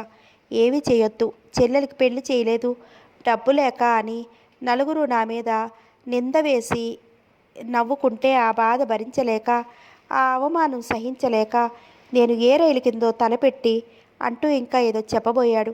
ఆగు అన్నయ్య, నువ్వు చెప్పినట్లే వింటాను అంది అతని మాటలకు అడ్డు వస్తూ. నిజంగానా? నేను చెప్పినట్టే వింటావా? ఈ వివాహానికి అంగీకరిస్తావా? అడిగాడు సంతోషంగా. పద్మిని బాధగా నిట్టూర్చి నువ్వు చెప్పినట్టే వింటాను అంది. ఆమె ముఖంలో కళ లేదు, కళ్ళల్లో కాంతి లేదు. ఏదో స్థిర నిర్ణయానికి వచ్చినట్టుగా చెప్పింది. ఎవరు ఎలా చెప్తే అలా వినటమే తన కర్తవ్యం అన్నట్లు, అన్ని బాంధవ్యాలు వదులుకున్నట్లుగా విరక్తిగా అనిపించింది. అయితే త్వరగా తయారవ్వు, వాళ్ళు వచ్చేస్తారు అన్నాడు. అతనికి చాలా సంతోషంగా ఉంది. చెల్లెలు బాధపడుతుందని తెలుసు. పెళ్ళైతే అదే సర్దుకుపోతుంది. ఒప్పుకుంది, అంతే చాలనుకున్నాడు. పద్మిని లోపలికి వెళ్ళింది. ముఖం కడుక్కొని పొట్టు పెట్టుకుని చీర మార్చుకుంది. కాసేపటికి వాళ్ళు వచ్చారు. భాస్కర్ హడావుడిగా లోపలికి వచ్చి వాళ్ళు వచ్చారు బాబు రా అన్నాడు. పద్మిని అన్నగారి వెంట వాళ్ళు కూర్చున్న గదిలోకి వెళ్ళింది. పెళ్లి కొడుకు రాలేదు. అతని తల్లిదండ్రులు, భాస్కర్ స్నేహితుడు రమేష్ ముగ్గురు వచ్చారు.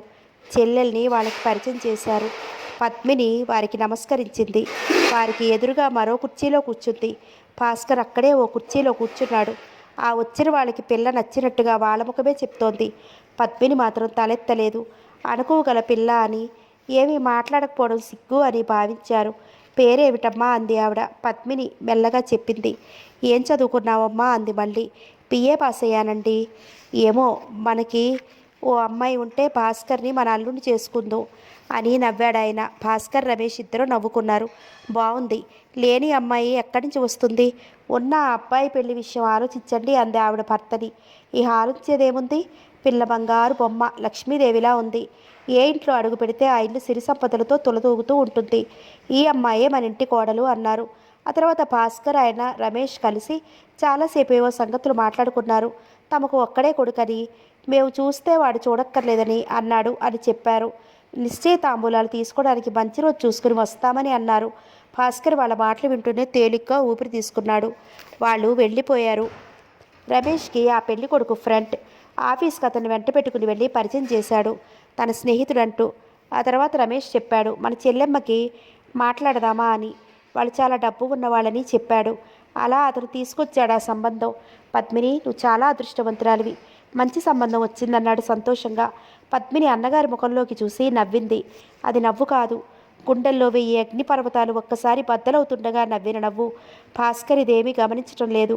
చెల్లెలు పెళ్లి వీలైనంత తొందరగా చేసేయాలని అతని ఆలోచన. ఇన్ని రోజులు మురళీకృష్ణ చేసుకుంటాడని ఆశ ఉండేది. జయకృష్ణ రాసిన ఉత్తరంతో అతని ఆశ ఊదేసినట్లయింది. వెంటనే పద్మినికి పెళ్లి ప్రయత్నాలు చేయసాగాడు. మరో 10 రోజులకు నిశ్చయ తాంబూలాలు పుచ్చుకోవడానికి వాళ్ళు వచ్చారు. కట్నాల మీద ఆశ లేదు అంటూనే లాంఛనాలన్నీ కలిపి 20,000 దాకా అడిగారు. భాస్కర్ ఈ సంబంధం కుదిరితేనే చాలన్నట్లు అన్నిటికీ ఒప్పుకున్నాడు. రమేష్ ముహూర్తం చాలా దగ్గరలో పెట్టించేశాడు. ఇహ పెళ్లి 10 రోజులుంది. భాస్కర్ వాళ్ళు వెళ్ళిన తర్వాత స్నేహితుడి మీద ఎగిరాడు. ఇప్పుడు అంత డబ్బు ఒక్కసారి 10 రోజుల్లో ఎలా తీసుకురాను అంటూ. ఒరేయ్, నీకు తెలీదా? ఈ రోజులు మంచివి కావు. ఆడపిల్లల తల్లిదండ్రులు అబ్బాయిలకి రద్దలు తన్నుకుపోయినట్టు తన్నుకుపోతున్నారు. ఇహ అబ్బాయిల తల్లిదండ్రులు ఎవరు కట్నం ఎక్కువిస్తారా అక్కడికి పోదామని కావు కావుమని అరుస్తూ బయలుదేరుతున్నారు. ఇలా ఉన్నాయి రోజులు. నాకు ఆ మాత్రం తెలీదు, ఆ మాత్రం సాయం చేయలేనా అనుకున్నావా? డబ్బు నేను ఇస్తాను, పెళ్లి పనులు చేయించు. నీ దగ్గర ఉన్నప్పుడు నెమ్మదిగా ఇద్దు గాని. రమేష్, నీలాంటి స్నేహితుడు ఉన్నందుకు నాకు చాలా గర్వంగా ఉంది అన్నాడు భాస్కర్ సంతోషంగా. చాలేరా నీ పొగడ్తలు నువ్వును అన్నాడు నవ్వుతూనే. భాస్కర్ కొంత బెంగ తీరినట్టయింది. అవసరానికి రమేష్ దగ్గర డబ్బు తీసుకుని నెమ్మదిగా తీర్చవచ్చు. భూమి తాకట్లో పెట్టో అమ్మి వేసో తీర్చివేయవచ్చు అనుకున్నాడు. పెళ్లి పనులు చకచకా అయిపోతున్నాయి. శుభలేఖలు అచ్చైపోతున్నాయి. భాస్కర్కి క్షణం తీరిక లేదు. రమేషే అతనికి పెళ్లి పనుల్లో సాయం చేస్తూ వెంట వెంట తిరుగుతున్నాడు. భాస్కర్ చెల్లెలు పెళ్లికి ఘనంగా చేయాలని పెద్ద ఎత్తున ఏర్పాట్లు చేయిస్తున్నాడు. పెళ్లి దగ్గరికి వచ్చేసింది. బాబుకు సంవత్సరం నిండిందేమో తప్పటడుగులు వేస్తూ నడుస్తున్నాడు. జయకృష్ణ ఎక్కడికో వెళ్ళి వచ్చేసరికి ఆ టైంకి ఇంటికి బాబుని ఎత్తుకుని ఎదురు వెళ్ళకపోతే భార్య మీద కేక వేస్తాడు. క్షణం బాబు కనిపించకపోతే ఇల్లంతా కలతిరిగేస్తాడు. బాబు ఏడి అంటూ. తండ్రి రాగానే నవ్వుతూ ఎదురెళ్ళి తండ్రి చెప్పినట్లు అతని బొగ్గలపై ముద్దు ఇచ్చి ముఖంలోకి చూసి నవ్వుతాడు. బాబుని అతను మురళి ఎగరేసి ముద్దులాడతాడు. ఓరోజు జయకృష్ణ అనుకున్న టైం కంటే ముందుగానే వచ్చేశాడు. బాబు ఒంటిపై ఏమీ లేకుండా ఒక డ్రాయర్తో మెల్లగా వచ్చి నడకతో మెట్లు దిగుతూ కనిపించాడు. చుట్టుపక్కల ఏ నౌకరు కనిపించలేదు. మెట్లపైకి 2 అంగల్లో వెళ్ళి బాబును అందుకుని గుండెలకి అదుముకున్నాడు. వెంటనే నౌకరులందరినీ కేకలేసి కోపంతో మండిపడ్డాడు. పిల్లాడు ఇంకాస్తైతే పడిపోను అని అందరినీ చివాట్లు వేశాడు. ఆయాని దులిపి పారేశాడు. జీతం తీసుకుని పొమ్మన్నాడు. ఆవిడ ఏడుస్తూ బాబు తప్పైపోయింది అని క్షమాపణలు కోరుకుంటోంది. లోపలికి వెళ్ళి ఇందిరను కూడా కసిరి పారేశాడు. ఎప్పుడూ పల్లెత్తు మాటాలని భర్త ఇవాళ అలా కోపంగా అంటుంటే ఆయా ఉంది చూస్తుంది కదా అనుకున్నానంది మెల్లగా. ఆయా ఉంటే వాళ్ళు డబ్బు కోసం పనులు చేస్తారు కానీ ప్రేమగా పిల్లల్ని పెంచుతారా? బాబు మెట్లపై నుండి జారి కింద పడి ఏ కాలు చేయో విరక్కొట్టుకుంటే ఏమండి అందు తను వెళ్ళలేనట్టుగా. అదే నేను చెప్తున్నాను. ఏమైనా అయితే బాబు గురించి ఏడవలసింది మనం కానీ నౌకర్లు కాదు. వాళ్ళకేం కావాలి? ఇహ నుంచి చెప్తున్నాను, ఎంతమంది నౌకర్లున్నా ఎంతమంది ఆయాలున్నా బాబుని జాగ్రత్తగా చూడవలసిన బాధ్యత నీకు ఉందని మర్చిపోకు. నేను చూడటం లేదా? మాట్లాడకు, నేను చెప్పేది విను. నౌకర్ల మధ్య పెరిగితే పిల్లలకి భయం భక్తి ఉండవు. మానవత్వం లేని మనుషులుగా పెరుగుతారు. బుద్ధి లేని పశువులుగా మాత్రం తయారవ్వకూడదు. మనిషి ఎటువంటి పరిస్థితుల్లోనూ మానవత్వం మర్చిపోకుండా ఒకరి గొంతుకులు కోసే నరరూప రాక్షసులు కాకుండా నలుగురిలో పేరు తెచ్చుకుని మంచి వ్యక్తిత్వం గల మనిషిగా తీర్చిదిద్దగల బాధ్యత ఇల్లాలిగా నీకుందన్న సంగతి మర్చిపోవద్దు అన్నాడు. నాకు మాత్రం తెలీదా? మీరింతగా చెప్పాలా? తెలియదని కాదు. నాన్న ఎంతో ప్రేమగా చూడాలి, విద్యాబుద్ధులు కలవాడిగా చేయాలి. మనిషికి సిరి సంపదలు ఉంటే చాలవని నా ఉద్దేశం. వాడి వల్ల తల్లిదండ్రులుగా మనకెంతో బాధ్యత ఉంది వాడి పట్ల. పని వాళ్ళ చేతుల్లో కాకుండా నువ్వు ప్రత్యేక శ్రద్ధలతో ప్రేమాభిమానాలతో వాడిని పెంచమని అంటున్నాను. తల్లిగా నీ బాధ్యత ఎప్పుడూ మరవకూడదు అన్నాడు శాంతంగా భార్యకి వివరిస్తూ. ఇందిర తల ఊపింది అలాగే అన్నట్లు. కన్న కొడుకు కాకపోయినా ఎంతో ప్రేమగా చూస్తున్నాడు తమ్ముడు బిడ్డ అని కాబోలు అనుకుంది ఇందిర. రోజులు గడుస్తున్న కొద్దీ జయకృష్ణ గుండెల్లో అగ్నిపర్వతాలు బద్దలవుతున్నాయి. బాధ అధికమవుతోంది. రెండో మనిషికి చెప్పుకోలేక, ఆఖరికి తన బాధల్ని కట్టుకున్న భార్యకి కూడా చెప్పుకోలేక లోలోనే కుమిలిపోతున్నాడు. రాత్రిళ్ళు బాబు ఇందిరకి అతనికి మధ్య పడుకుంటాడు. నిద్ర రాక అతను బాబుని రెప్పవాల్చకుండా చూస్తూ పడుకుంటాడు. తనివి తీరా చూస్తూ ప్రేమగా తలని విరి దగ్గరికి తీసుకుంటాడు. తనలో తను ఆలోచిస్తూ అతను నిర్ణయానికి వచ్చినట్టు తల పంకించాడు. ఆ మర్నాడు బొలీకృష్ణ వచ్చేటప్పటికి హాల్లో జయకృష్ణ బాబును ముద్దులాడుతూ బొమ్మలతో ఆడిస్తున్నాడు. ఆ దృశ్యం చూసిన మురళి ఒక్క క్షణం అలా నిలబడిపోయాడు. ఎప్పుడూ చిన్నపిల్లల్ని ఎత్తుకోవటం కానీ చేరదీయటం కానీ చేయని అన్నగారు బాబు పుట్టిన దగ్గర నుంచి ఒక్క క్షణం కూడా విడవకుండా ఎప్పుడూ ఎత్తుకుని ముద్దులాడటం ఆశ్చర్యంగా అనిపించసాగింది. బాబుతో ఆడుతూ ఈ ప్రపంచాన్నే మర్చిపోయిన అన్నగారిని చూస్తూనే అతనిలో ఓ రకమైన ఈర్ష్య లాంటిది కథలు బయలుదేరింది. తనకి ఒక కొడుకుంటే తాను అలా ప్రపంచాన్నే మర్చిపోయేవాడు. తనకి ఈ జన్మలో అదృష్టం లేదు. మురళీకృష్ణ చూడగానే తమ్ముడు నీకేమైనా పనుందా అడిగాడు. లేదు. ఏ అయితే మరిద్దరూ ఒక చోటుకి వెళ్దాము పదా. ఎక్కడికి? ఆశ్చర్యంగా అన్నగారి ముఖంలోకి చూస్తూ అడిగాడు. ఎక్కడికో ఒక చోటుకి వెళ్దాం, నీతో కొంచెం మాట్లాడాలి. నాతోనా? అతని కనుబొమ్మలు ముడిపడ్డాయి. ఎక్కడికి వెళ్ళటం? ముందు ఎందుకు రమ్మంటున్నాడు? ఏమిటి మాట్లాడతాడు? అతని బుర్రలో లెక్కలేనన్ని ఆలోచనలు చుట్టుముట్టాయి. నువ్వు త్వరగా వెళదాం, ఇప్పుడే వచ్చేస్తా అని లోపలికి వెళ్ళాడు. కృష్ణ అన్న పద్మిని పిలుపు వినిపించి చటుక్కున తల తిప్పి చూశాడు. ఎవ్వరూ లేరు.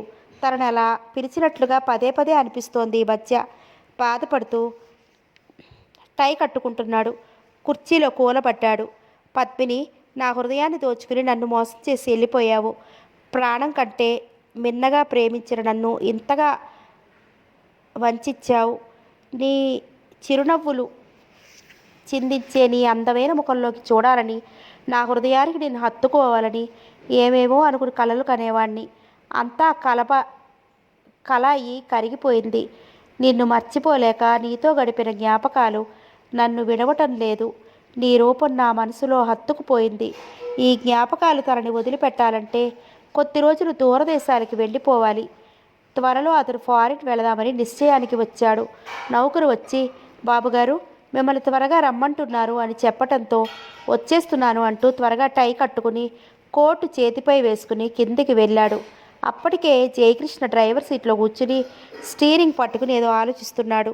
తమ్ముడిని చూడగానే ఆలోచన నుండి తేరుకుని మురళీకృష్ణ కారులో అతని పక్కనే కూర్చోగానే కార్ స్టార్ట్ చేశాడు. ఇద్దరి రూపాలు ఒకటి అయినా ఆలోచనలు వేరుగా ఉన్నాయి. ఎక్కడికి వెళ్దాం? నీ ఇష్టం. కారు తిన్నగా బీచ్ వైపు బయలుదేరింది. ఇద్దరు బీచ్కి వెళ్ళి అక్కడ ఇసుకలో పక్కపక్కన కూర్చున్నారు. కృష్ణ, నిన్ను ఇక్కడికి ఎందుకు తీసుకొచ్చానో తెలుసా? చెప్పకుండా నాకెలా తెలుస్తుంది అన్నయ్య అంటూ నవ్వాడు. చెబుతాను, చెప్పడానికే నేను ఇక్కడికి తీసుకొచ్చాను అంటూ ఆగి తమ్ముడు ముఖంలోకి చూశాడు. అతనిలో ఆలోచనలు ఒకదాని వెంట మరొకటి తరుములు రాసాగాయి. ఎలా చెప్పాలో ఏమని చెప్పాలో తెలియటం లేదు. తన జీవితం ఏమైనా సరే, నలుగురు తన సుఖాన్ని తన ముఖాన్న ఏమన్నా సరే, ఒక అమాయకురాలికి అన్యాయం జరగకూడదు. జరిగినదంతా మురళీకృష్ణకు చెప్పి తీరాలి. తర్వాత ఎలా జరిగితే అలా జరుగుతుంది అనుకుని తెగించినట్టుగా ఒక నిర్ణయానికి వచ్చి, బాబు ఎవరి కొడుకో తెలుసా అని అడిగాడు. అతనిలోని మాట విన్నట్టుగా ఆశ్చర్యంగా చూశాడు అన్నగారి ముఖంలోకి. బాబు పద్మిని కొడుకు. వినకూడని మాట ఏదో విన్నట్టు ముఖం పెట్టాడు. అతనిలో సహజంగా పురుషునికి వచ్చే ఈర్ష, పద్మిని కొడుకని తెలియగానే చెప్పరాని అసహ్యం కలిగాయి. ఇన్ని రోజులు తాను ఎత్తుకుని ముద్దులాడింది పద్మిని కొడుకున, అన్న కొడుకు అనుకున్నాడు. పద్మిని కొడుకు అని ఏమాత్రం తెలిసినా అసలు ముట్టుకునేవాడే కాదు. తను అడగలేక అడిగాడు. మరి అంటూ ఆపేశాడు. అతను అడగబోయేది ఏమిటో తనకు తెలిసినట్టు, నువ్వు మైసూరు వెళ్ళినప్పుడు ఇందిర నేను వెళుతున్న కారుకి చిన్న యాక్సిడెంట్ అయింది. ఆ కారు ప్రమాదంలో ఇందిరకి అబార్షన్ అయింది. అంతేకాదు, ఇక ఆమె జీవితంలో తల్లి అయ్యే భాగ్యాన్ని కోల్పోయింది అన్నాడు బాధగా నిట్టూర్చి. అయితే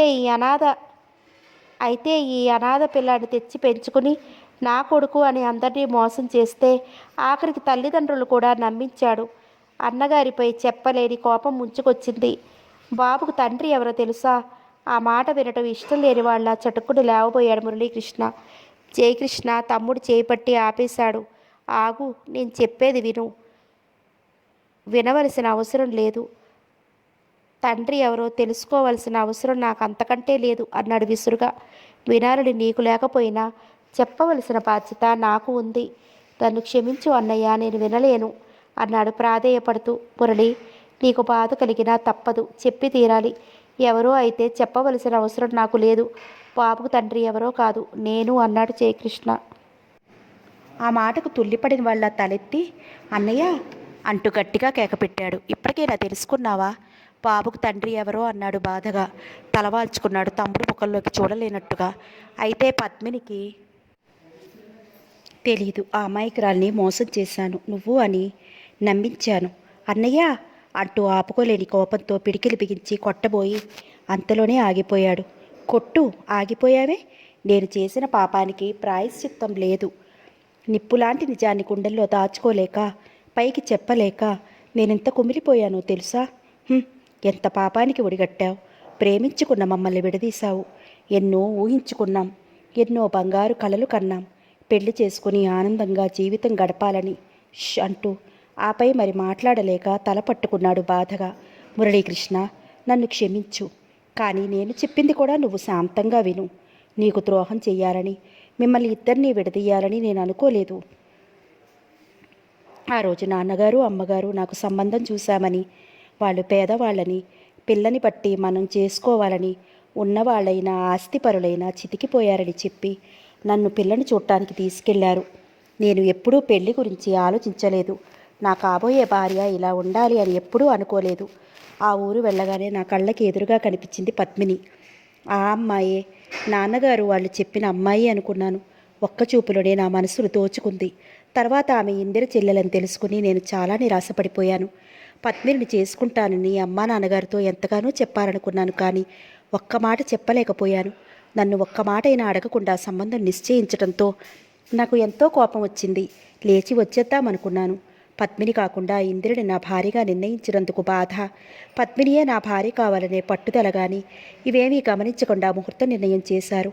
పద్మినిలో ఆకర్షణ నన్ను అటు తిప్పినా పెళ్ళి అయిపోయిన తర్వాత క్రమంగా మర్చిపోయి ఇందిరే నా మనసునంతా ఆక్రమించుకుంది.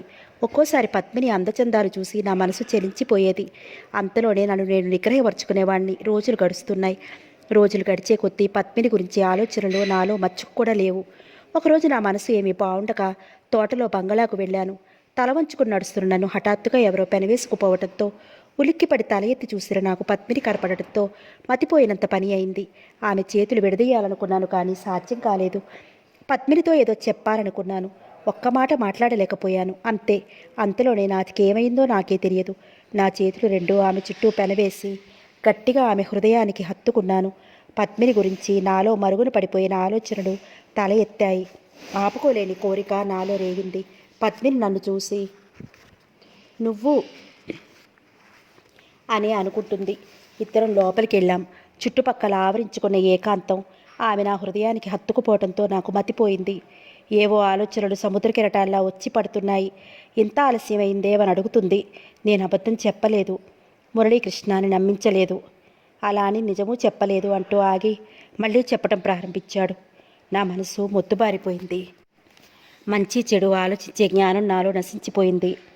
ఇటు కట్టుకున్న భార్యకు అటు పెళ్లి కాని పిల్లకు అన్యాయం చేస్తున్నాడనే ఆలోచన నాకు లేదు. నన్ను నేను నిగ్రహపరచుకోలేకపోయాను. ఆమె ఎంత చెప్పినా వినకుండా ఆమె పట్ల పశువులా ప్రవర్తించాను. ఆ తర్వాత నా జ్ఞాన నేత్రం తెరుచుకుంది. ఆ అమాయకురాల్ని మోసం చేసినందుకు సిగ్గుపడి నాలో నేను కుమిలిపోయాను. ఆమె ఏడుస్తుంటే ఓదార్చి నువ్వు మురళీకృష్ణ భార్యవే అని ధైర్యం చెప్పి ఆమెను ఇంటికి తీసుకువచ్చాను. నేను అక్కడే పిచ్చివాళ్లా తిరిగాను. ఏ రాత్రికో ఇంటికి వచ్చి నాకు నువ్వు ఊరు వెళ్ళావని తెలిసింది. వచ్చిన నాకు ఆ రోజు నుండి నన్ను నేను అసహించుకునేవాణ్ణి. ఆ తర్వాత మీ ఇద్దరి మధ్య ఏం జరిగిందో నాకు తెలియదు. పద్మిని చెప్పకుండా వెళ్ళిపోయింది. భాస్కర్ దగ్గర నుండి ఉత్తరం వచ్చింది.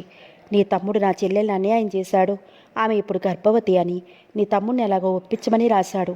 ఎలా ఒప్పించను, ఎవరికి ఏమి చెప్పను. ఇందిరికి చెప్తే అసహ్యించుకుంటుంది. తన చెల్లెలి జీవితం నాశనం అవడానికి తన భర్తే కారకుడని తెలిసి ఏ అఘాయిత్యమైనా తలపెడుతుంది. ఈ విషయం పద్మినికి చెప్తే విని అసలు తట్టుకోలేదు, కుప్పలా కూలిపోతుంది. ప్రాణం తీసుకోవడానికి వెనుకాడదు. భాస్కర్కి చెప్తే అతను ఆవేశంతో పిచ్చి కోపంతో మన ఇంటినే రక్తపాతం చేస్తాడు. ఎలా? నీతో ఎన్నోసార్లు చెప్పాలనుకుని చెప్పలేకపోయాను. నన్ను నిందించి అసహించుకుంటానని భయపడ్డాను. ఇహ ఎప్పటికీ దాచిపెడితే ఒక అమాయకురాలి జీవితం బలి అయిపోతుందని చెప్తున్నాను. నిజానికి ఎవరిలో తప్పు లేదేమో, విధి చేతిలో కీలుబొమ్మల వెయ్యాం. ఏ స్త్రీ అయినా పురుషుడికి అంత దగ్గరగా వచ్చి పనివేసుకపోతే ఏ పురుషుడు నిగ్రహించుకోలేడు. ఆమెను నేను ఏనాడు కోరకపోయినా అనుకోకుండా జరిగిన సంఘటనలతో నేను నిగ్రహించుకోలేకపోయాను. పద్మిని నువ్వు అనుకుని నమ్మింది. ఇందిర తల్లి కావాలని ఎన్నో కలలు కంది. ఆ అమాయకురాలి కన్నీళ్లు ఉసురు తగిలాయి మాకు. పద్మిని బిడ్డ అనాథ పిల్లాడు కాకూడదు. తల్లి దగ్గర ఉండి ఎన్ని కష్టాలకు గురవ్వాలో, ఎన్ని అవమానాలు భరించాలో, తండ్రి ఉండి లేనివాడు కాకూడదు. జమీందారి ఇంట భవానీ ప్రసాద్ గారి మనవడిగా జయకృష్ణ కొడుకుగా పెరగాలని నిశ్చయించుకుని బాబుని తెచ్చేశాను. ఇదంతా భాస్కర్, పద్మిని నాది మంచి మనసని, నేను త్యాగమూర్తినని నన్ను ఆకాశానికి ఎత్తుతున్నారు. నిజం వారికి తెలియదు. నాలో స్వార్థమే కానీ త్యాగం లేదని, నా రక్తాన్ని పంచుకు పుట్టిన నా బిడ్డను అనాథ కాకూడదని నేను ఇదంతా చేశాను. ఇప్పుడు చెప్పు, నీ అన్నయ్య దుర్మార్గుడే అంటావా? నీ అన్నయ్య మోసగాడే అంటావా? నీ అన్న నీ జీవితం కావాలని నాశనం చేశాడంటావా? లేదా పద్మిని నిన్ను మోసం చేసిందంటావా? చెప్పు అంటూ ఆవేశంగా అరిచాడు. అన్నయ్య, మురళీకృష్ణ, నీ గుర్తుందా? మన చిన్నప్పుడు ఒకరోజు నేను పాఠం అప్పచెప్పలేదని స్కూల్లో మాస్టర్ గారు నేను అని పొరపడి నిన్ను గట్టిగా కొట్టారు. ఆ తర్వాత నువ్వు మురళీకృష్ణని అని తెలిసి బాధపడ్డారు.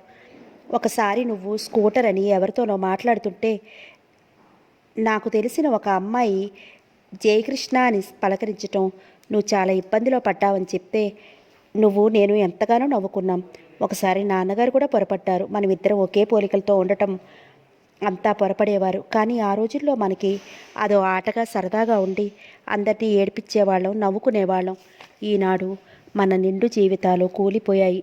మన రూపాలు ఒకటి అవ్వటం మన దురదృష్టం. ఆ రోజు నేను బంగ్లాకి వస్తానని చెప్పి రాకపోవడంతో ఇంత జరిగింది. ఇంతమంది ఇన్ని బాధలకు గురయ్యారు. ఇదంతా నా తప్పు అన్నాడు మురళీకృష్ణ. కృష్ణ, పద్మినిది తప్పు కాదు. ఆమె హృదయంలో ఇప్పటికీ నీ రూపే నిండి ఉంది. నిన్నే గాఢంగా ప్రేమించింది. ఆమెలో మాలిన్యం లేదు. ఆమె దేవత. అభం శుభం తెలియని అమాయకురాలు. జరిగినదంతా మర్చిపోయి మంచి మనస్సుతో ఆమెను స్వీకరించు. అన్నయ్య అంటూ గట్టిగా కేకపెట్టాడు. ఆ పని మాత్రం తను చెయ్యలేనట్లు. ఇవి చేతులు కావు, కాళ్ళు అనుకో. చిన్నప్పటి నుంచి నేను చేసిన తప్పులన్నీ దాచిపెట్టేవాడివి. ఇప్పుడు కూడా ఈ తప్పును దాయమని నేను కోరటం లేదు. ఆ అమాయకురాలి జీవితం చక్కపరచమని, ఆమెకు అన్యాయం చెయ్యవద్దని వేడుకుంటున్నాను. నువ్వెలా చెప్తే అలా చేస్తాను. ఈ ఆస్తి మొత్తం నువ్వే తీసుకో. కట్టుబట్టలతో నా భార్య బిడ్డని తీసుకుని నీకు జీవితంలో కనిపించినంత దూరం వెళ్ళిపోతాను. నన్ను నీవు అసహించుకున్నా నా సంతోషమే, నాకు సంతోషమే. ద్వేషించినా భరిస్తాను. కానీ పద్మిని జీవితం నా నుంచి అలా మ్రోడు వాలిపోవటం నేను సహించలేను. ఆ అమాయకురాలికి అన్యాయం చెయ్యకు. ఇదే నిన్ను కోరుతున్నాను. మీ ఇద్దరు భార్యాభర్తలు కావాలని నా ఆశ. మురళి, మాట్లాడు. పద్మినిని ఇంకా అనుమానిస్తున్నావా? నువ్వు ఏమి చేయమంటే అది చేస్తాను. నువ్వు చెప్పినట్టే వింటాను. కానీ ఈ నిజాన్ని నువ్వు దాచిన నాడే నీ భార్య కావడానికి అంగీకరిస్తుంది. అది మాత్రం మర్చిపోవద్దు అన్నాడు ప్రాధేయపడుతూ. అన్నయ్య, నా బ్రతికే నాశనమైపోయింది. పద్మిని నా అర్థాంగిగా ఎన్నో ఊహించుకున్నాను. నాలో కోరికలు మమతలు చూపి మాసిపోయాయి. నేను ఒక శిలలా బ్రతుకుతున్నాను. నాతో ఇహ ఏవీ చెప్పకు. చిన్నతనంలో ఆనాడు నువ్వు చేసిన తప్పులు వేరు, ఈనాడు తెలిసి చేసిన తప్పు వేరు. నువ్వు చేసిన ఈ తప్పు దాచి పద్మిని నా భార్యగా స్వీకరించే గొప్ప గుణం నాకు లేదు.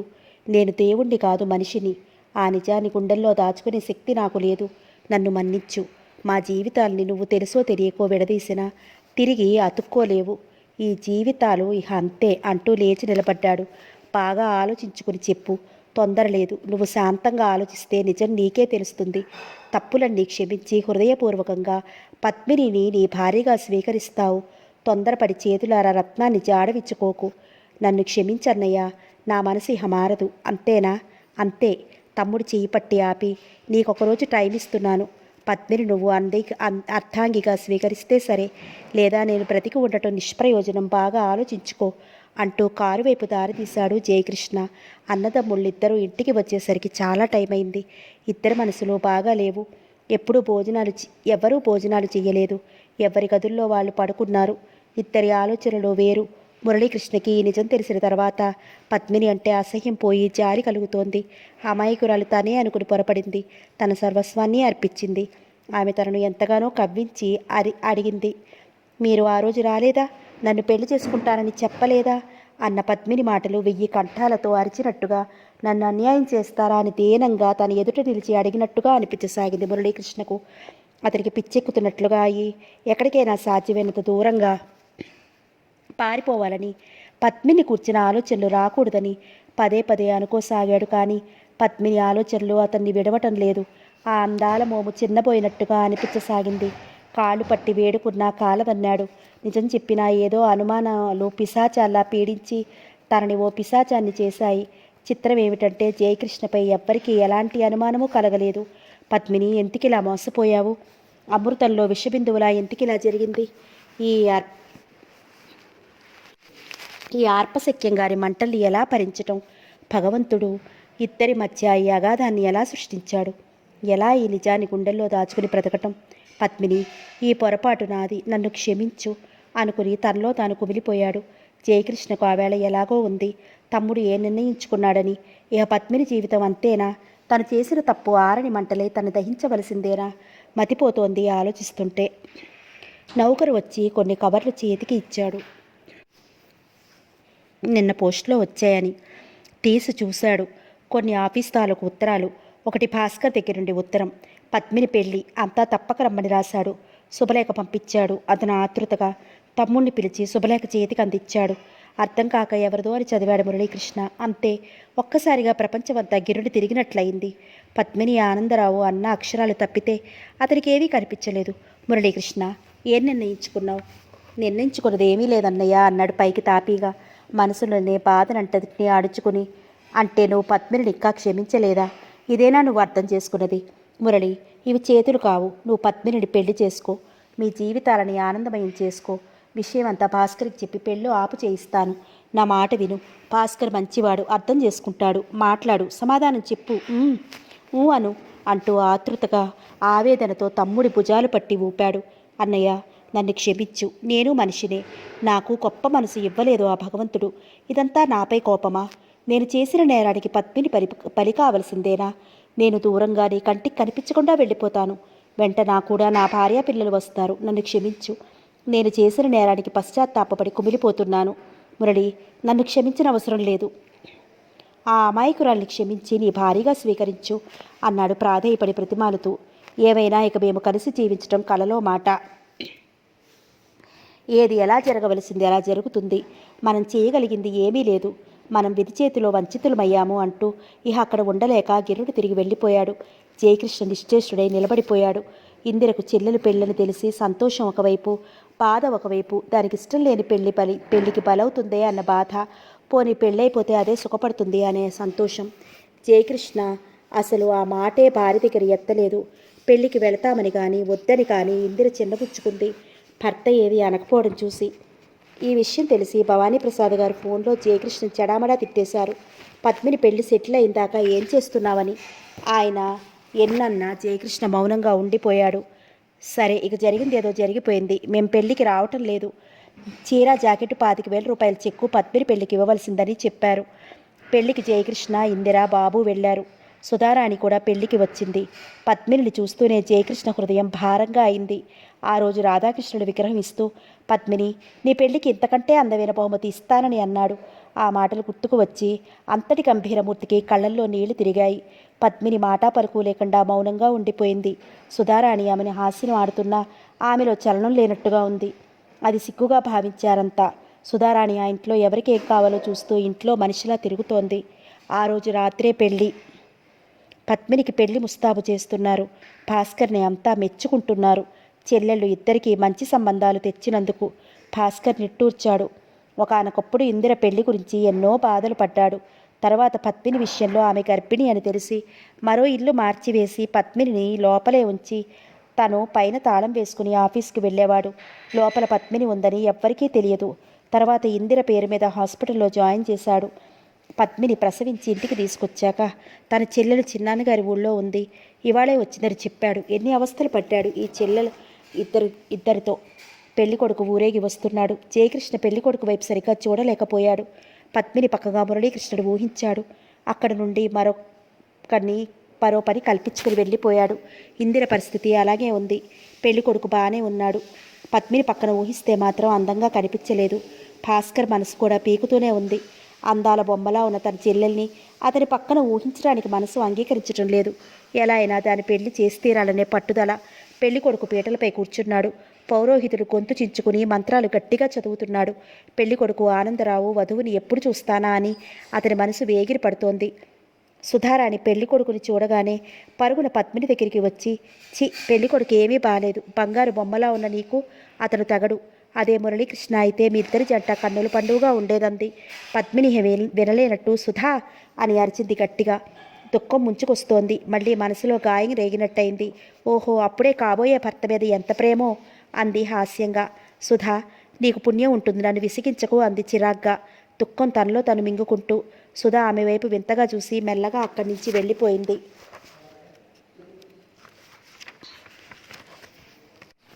బాజాలు మ్రోగుతున్నాయి. పెళ్లి కుమార్తెను తీసుకురమ్మని నరాలు తెగిపోయేంత గట్టిగా అరుస్తున్నాడు పౌరోహితుడు. పద్మినిని ఇందిరా సుధారాణి తీసుకువెళ్ళి పీటపై కూర్చోబెట్టారు. పద్మినికి బాజాలు అంత గట్టిగా మోగుతున్నా అసలు వినపడటం లేదు. అసలు ఈ పెళ్లి ఎవరిదో, అసలు తాను ఎక్కడ ఉందో గ్రహించే స్థితిలో లేదు. వధూవరుల మధ్య తెర తొలగిపోయింది. పద్మిని పెళ్లి కొడుకు వైపు కన్నెత్తి చూడలేదు. రాయిలా బిగుసుకుపోయి కూర్చుంది. వధువు ముఖంలోకి ఎంతో సంతోషంగా చూసిన ఆనందరావు ముఖంలో ఆనందం అంతా ఒక్కసారిగా మాయమైపోయింది. అతని ముఖంలో గబగబా రంగులు మారాయి. మరోసారిగా చూశాడు ఆమె వైపు. పద్మిని చూపులు మాత్రం ఏటో చూస్తున్నట్లుగా, ఏదో ఆలోచిస్తున్నట్లుగా ఉన్నాయి. ఆ అమ్మాయి ముఖంలో పెళ్ళవుతుందన్న సంతోషం కానీ, పెళ్ళికొడుకు ఎలా ఉంటాడో అని ఓరగా చుట్టం కానీ, ఆ అమ్మాయి పెళ్లి కూతురిగా సిగ్గుపట్టం కానీ లేకుండా రాతి విగ్రహంలా కూర్చోవటం ఆనందరావు సహించలేకపోయాడు. తల్లిని పిలిచి మెల్లగా ఆమె చెవిలో ఏదో చెప్పాడు. వింటున్న ఆవిడ కనుబొమ్మలు ముడుచుకున్నాయి. ఆవిడ వెంటనే భర్తను పిలిచి చెవిలో ఏదో గుసగుసలాడింది. ఆ తర్వాత వాళ్ళ తాలూకు నలుగురు గుసగుసలాడుకున్నారు. ఆ తర్వాత మగపెళ్లి వారంతా ఏకమై ఈ పెళ్లి మా అబ్బాయికి ఇష్టం లేదని పీటలపై నుండి పెళ్లి కొడుకును లేవదీశారు. పెళ్లికి వచ్చిన పెద్దలు అది న్యాయం కాదని, పీటలపై పెళ్లి ఆపవద్దని నచ్చచెప్పసాగారు. పెళ్లి కొడుకు తండ్రి అంతెత్తున ఎగిరిపడ్డాడు. చాలేవయ్యా, పెద్ద మనుషులు చెప్తున్నారు. ఈ అమ్మాయికి అంతకుముందే ఒకరితో స్నేహం ఉన్నట్లు, ఇద్దరు షికార్లు తిరగటం మా అబ్బాయి కళ్ళారా చూశాడు తెలుసా అంటూ ఇప్పుడేమంటారన్నట్టు ముఖం పెట్టాడు. అది ధర్మం కాదండి. ఎవరిని చూసి ఎవరనుకున్నారో మీ అబ్బాయి అన్నాడో పెద్ద మనిషి నచ్చ చెప్తున్న ధోరణిలో. మా అబ్బాయి ఏమి గుడ్డివాడు అనుకున్నారా? ఒక అమ్మాయిని చూసి మరో అమ్మాయి అనుకోవడానికి? అయ్యా, మీ పెద్దలందరికీ ఒక నమస్కారం. మా దారిని మమ్మల్ని పోనివ్వండి. నాకు ఒక్కగానొక్క కొడుకు. వాడికి ఇష్టం లేకుండా ఈ పెళ్లి నేను చెయ్యను అన్నాడు. భాస్కర్కి దాదాపు మతిపోయినంత పని అయింది. కుదిరింది అనుకున్న సంబంధం ఇలా అయిందేమిటి అని అతను పెళ్లి కొడుకు తండ్రి చేతులు పట్టుకుని, పీటల మీద పెళ్లి ఆగిపోతే ఆడపిల్ల పెళ్లి అవడం కష్టం. మీరు ఆలోచించండి. మీకే ఒక ఆడపిల్ల ఉంటే మీకు తెలిసేది నా బాధ అన్నాడు ప్రతిమాలుతూ. అప్పటికప్పుడే మగపెళ్లి వారు ఒక్కొక్కరే వెళ్ళిపోతున్నారు. పెళ్లి కొడుకు తల్లి కూడా బయలుదేరుతూ, ఇంకా ఎందుకు నిలబడ్డారు, పదండి అంది ఆవిడ భర్తను. సుధారాణి భాస్కర్ భుజంపై చెయ్యి వేసి, భాస్కర్, వాడిని వెళ్ళనివ్వండి అంది మెల్లగా. అతను మౌనంగా ఉండిపోయాడు. పెళ్లివారంతా వెళ్ళిపోయారు. పద్మిని లోపలికి తీసుకువెళ్లారు. పెళ్లి పందిరి అంతా ఒక్కసారిగా చిన్నపోయింది. మురళీకృష్ణ ఆలోచిస్తూ పడుకున్నాడు. ఈ పాటికి పద్మిని పెళ్లి అయిపోయి ఉంటుంది అనుకున్నాడు. ఇంతలో నౌకరు వచ్చి, బాబు మీకు ఫోన్ వచ్చింది అని చెప్పాడు.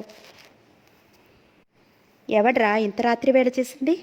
బెంగళూరు నుండి ట్రంకాల్ బాబు అన్నాడు. బెంగళూరు నుండి ట్రంకాల్?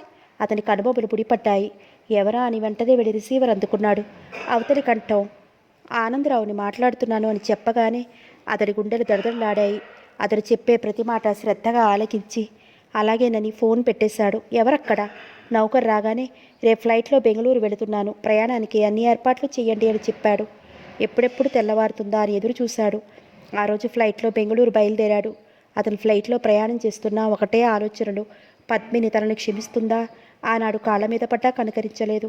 తను ఎన్నో మాటలతో అవమానించాడు, మనసు నొప్పించాడు. ఇప్పుడు తను వెళితే అసహించుకోదు. లేదు లేదు, పద్మిని మనసు అతి సుకుమారం, తనని తప్పక క్షమిస్తుంది అనుకున్నాడు. అతనిలో ఆలోచనలు ఉవ్వెత్తులు లేచిపడుతున్నాయి. ఆనందరావు తనకి నిజమైన స్నేహితుడు. ఒకరోజు పద్మిని తను కారులో ఒక చోటకి వెళ్ళినప్పుడు ఆనందరావు కనిపిస్తే పరిచయం చేశాడు ఇద్దరికి. అది తన జీవితానికి ఎంతో మేలైంది. ఆనందరావు ఫోన్లో చెప్పాడు, నువ్వు పెళ్లి చేసుకోబోయే అమ్మాయిని నేను పెళ్లి చేసుకోబోతున్నానని నాకు తెలియదు. నీకు శుభలేఖ ఇచ్చినప్పుడు నువ్వు నాకు చెప్పలేదు. ఆ అమ్మాయిని పీటల మీద చూశాను. ప్రేమించుకున్న మీ ఇద్దరిని వేరు చేసి మన మధ్య స్నేహబంధాన్ని తెంచలేనని, మీ ఇద్దరిని విడదీసే శక్తి నాకు లేదని అనిపించింది. ఇష్టం లేని పెళ్లి బలవంతంగా తల వంచినట్టు, కళాకాంతులు లేని ఆమె ముఖం చూడగానే గ్రహించాను. పెద్దల ఇష్టానికి తల వంచినట్టుగా ఆమె లోపల కుమిలిపోతోంది. ఆమె మనసు నిన్నే కోరుతోంది. పీటల మీద పెళ్లి ఆపు చేయించేశాను. మీ ఇద్దరికీ మధ్య ఏం జరిగింది నాకు తెలీదు. ఏమైనా ఈ పెళ్లి ఆగిపోవటం ఆమె జీవితానికి ఓ మచ్చ. నువ్వు వెంటనే వెళ్ళి ఆ మచ్చను తుడిచేయాలి అని చెప్పాడు. భాస్కర్రావు తనలో తనే కుమిలిపోయాడు. అంతా అతనికి ధైర్యం చెప్పసాగారు. తను ఆ భగవంతుడికి ఏం అపకారం చేశాడని తనని ఇలా శిక్షించాడు. ఇందిరా జయకృష్ణులు వెళ్ళడానికి ప్రయాణం అయ్యారు. సుధ మరొక రోజు ఉండి వెళతానంది. అంతలో గేటు ముందు ట్యాక్సీ ఆగింది. ట్యాక్సీలో నుండి మురళీకృష్ణ దిగాడు. అందరూ ఒక్కసారి అలా చూశారు అతని వైపు. అతను గేట్లో నుంచి సరాసరి లోపలికి వచ్చేశాడు. జయకృష్ణ ఎదురు వెళ్ళి తమ్ముడిని కౌగిలించుకున్నాడు. ఇందిరకు భాస్కర్కి అతని రాక అర్థం కాలేదు. ఎటూ మాట్లాడలేని పరిస్థితుల్లో ఉన్నారు. పద్మిని ఆ గదిలో ఉంది అన్నాడు జయకృష్ణ తమ్ముడికి త్రోవ చూపిస్తూ. వెళ్ళబోతున్న మురళీకృష్ణ గుమ్మం వద్ద నిలుచున్న భాస్కర్ని చూడగానే అతని ముఖంలోకి ఒకసారి చూసి తల వంచుకున్నాడు. భాస్కర్ కూడా వెంటనే తల వంచుకున్నాడు. మురళీకృష్ణ అక్కడ ఒక క్షణం నిలవలేనట్టు అక్కడి నుండి లోపలికి వెళ్ళిపోయాడు. అతను వచ్చిన సంగతి తెలియగానే పద్మిని గుండెలో గుబగబలాడాయి. ఎందుకు ఆయన వచ్చినట్లు? తనను అర్థం చేసుకుని వచ్చాడా? పద్మిని తల వంచుకుని గోడకు చేరబడింది. అతను ఆలస్యాన్ని భరించలేనట్టుగా ఆమె వద్దకు వెళ్ళి పద్మిని అంటూ ఆనందంతో చేతులు చాపాడు. ఆ పిలుపు వినగానే బృందావనంలో కృష్ణుడి పిలుపు విన్న రాధలా పరవశించిపోయింది. 1000 మయూరాలు ఒక్కసారి నాట్యమాడినట్లు మనసంతా సంతోషంతో నిండిపోయింది. అతను ఆలస్యాన్ని భరించలేనట్టుగా ఆమె దగ్గరికి వెళ్ళి పద్మిని అంటూ ఆనందంతో చేతులు చాపాడు. ఆ పిలుపు వినగానే బృందావనంలో కృష్ణుడి పిలుపు విన్న రాధలా పరవశించిపోయింది. 1000 మయూరాలు ఒక్కసారి నాట్యమాడినట్లు మనసంతా సంతోషంతో నిండిపోయింది. ఒక్క క్షణం ఆగలేని దానిలా త్వరగా వెళ్ళి అతని చేతులలో ఒరిగిపోయింది. ఆనందంతో వారిద్దరూ ప్రపంచాన్నే మర్చిపోయి ఒకరినొకరు పెనవేసుకుపోయారు. పద్మిని, కృష్ణ అంది. నీది అమృత హృదయం పద్మిని. ఆమె మౌనంగా ఉండిపోయింది కన్నీరు కారుస్తూ. పద్మిని, నన్ను క్షమించవు. ఇన్నాళ్ళు రత్నాన్ని రాయిగా భావించాను. కన్నులుండి అంధుణ్ణి అయ్యాను. మాటలు వచ్చి మూగవాణ్ణి అయ్యాను. అంత మాట అనకండి అంటూ చేత్తో అతని నోరు మూసింది. నిన్ను అనరాని మాటలు అన్నాను, అవమానించాను. ఒక్కసారి నన్ను క్షమించారని అనవు అన్నాడు బాధగా. మిమ్మల్ని క్షమించలేదంతటి దాన్న, క్షమించరాని నేరం మీరేం చేశారు అని అంది అతని హృదయంలో తలదాచుకుంటూ. పద్మిని, నన్నింత తేలిగ్గా క్షమించావా? ఇద్దరిలో ఆనందం కట్టలు తెంచుకుని ప్రవహించింది. మురళీకృష్ణ భాస్కర్ని క్షమార్పణ కోరాడు. భాస్కర్, ఆ రోజు మీరు మా ఇంటికి వస్తే అవమానించాను. నన్ను క్షమించండి. అది మనసులో పెట్టుకోకుండా నా ప్రాణ స్నేహితుడు నాకు అప్పగించిన సుధని నా చెల్లెలుగా భావించి మీరు ఆమెను వివాహం చేసుకోవలసిందిగా కోరుతున్నాను అన్నాడు. భాస్కర్ అతని చేతులు పట్టుకుని, లేదు మురళీకృష్ణ, మీరే నన్ను క్షమించాలి. ఆ రోజు తొందరపడ్డాను. నా చెల్లెల్ని కాదన్న బాధే తప్ప మిమ్మల్ని అర్థం చేసుకోలేకపోయాను. దీనిలో ఎవరి తప్పు లేదు. ఎవరిని ఎవరూ క్షమించిన అవసరం లేదు. ఆనాడు రోజులు అలా గడిచాయి. ఈనాడు చీకట్లు తెలుగుపోయి వెలుగు వచ్చింది. జరిగినవి మనమంతా మర్చిపోవటం మంచిది అంది ఇందిర అన్నగారిని మరిదిని ఉద్దేశించి. అందరిలో సంతోషం. కొద్ది రోజుల్లో ముహూర్తం నిర్ణయించారు. మురళీకృష్ణ పద్మినీల పెళ్లి, భాస్కర్ సుధారాణిల పెళ్లి ఒకేసారి జరగాలని భవానీప్రసాద్ గారు వసుంధరాదేవి అన్నారు. భాస్కర్కి ఎంతో హాయిగా సంతోషంగా ఉంది. తన చెల్లెలు ఇన్నాళ్ళు ఎంత బాధపడింది. ఇహ తను కూడా వారిద్దరికి పెళ్లి కాదు అనుకున్నాడు. బ్రహ్మ రాసిపెట్టి ఉన్నాడు. తప్పలేదు. కోరుకున్న వాడిని భర్తగా పొందబోతోంది పద్మిని. తనకెంతో సంతోషంగా ఉంది. తండ్రి పోయిన ఇన్ని రోజులకి తమ కష్టాలు గట్టెక్కాయి. మంచి రోజులు వచ్చాయి. నాన్నగారికి ఇచ్చిన మాట నిలుపుకున్నాను. చెల్లెళ్ళిద్దరిని జమీందారు ఇళ్ళకి ఇంటి కోడళ్ళుగా చేశాను. వాళ్ళకి ప్రాణానికి మిన్నగా ప్రేమించే భర్తలు దొరికారు. ఇహ వాళ్ళ గురించి తనకు ఎలాంటి బెంగా లేదు. తనకు అన్ని విధాలా తగిన అమ్మాయి సుధారాణి తనకి భార్య కాబోతోంది. ఈ అదృష్టం ఈ జన్మకి చాలు అనుకున్నాడు మనసులో. ఇందిర, జయకృష్ణలు చాలా సంతోషంగా ఉన్నారు. పెళ్లి అవగానే మురళీకృష్ణ భార్యతో కొద్ది రోజులు విదేశాల్లో గడపాలని నిశ్చయించుకున్నాడు. భవానీప్రసాద్ గారు, వసుంధరాదేవి అభ్యంతరం చెప్పలేదు. మురళీకృష్ణ పద్మినీల పెళ్లి, భాస్కర్ సుధారాణిల పెళ్లి వైభవంగా జరిగిపోయింది. పద్మిని ముఖంలో మునుపటి కళ, కన్నుల్లో కాంతి వచ్చాయి. అందంగా ఉన్న పద్మిని పక్కన అందంగా పొడవుగా టీవీగా ఉన్న మురళీకృష్ణ నిలబడగానే ఆ జంట చూడముచ్చటగా కనుల పండువుగా ఉంది. అందమైన వాళ్లకు అందమైన భర్త దొరకటం ఒక వరం. మగవానికి అందమైన భార్య దొరకటం వారి అదృష్టం.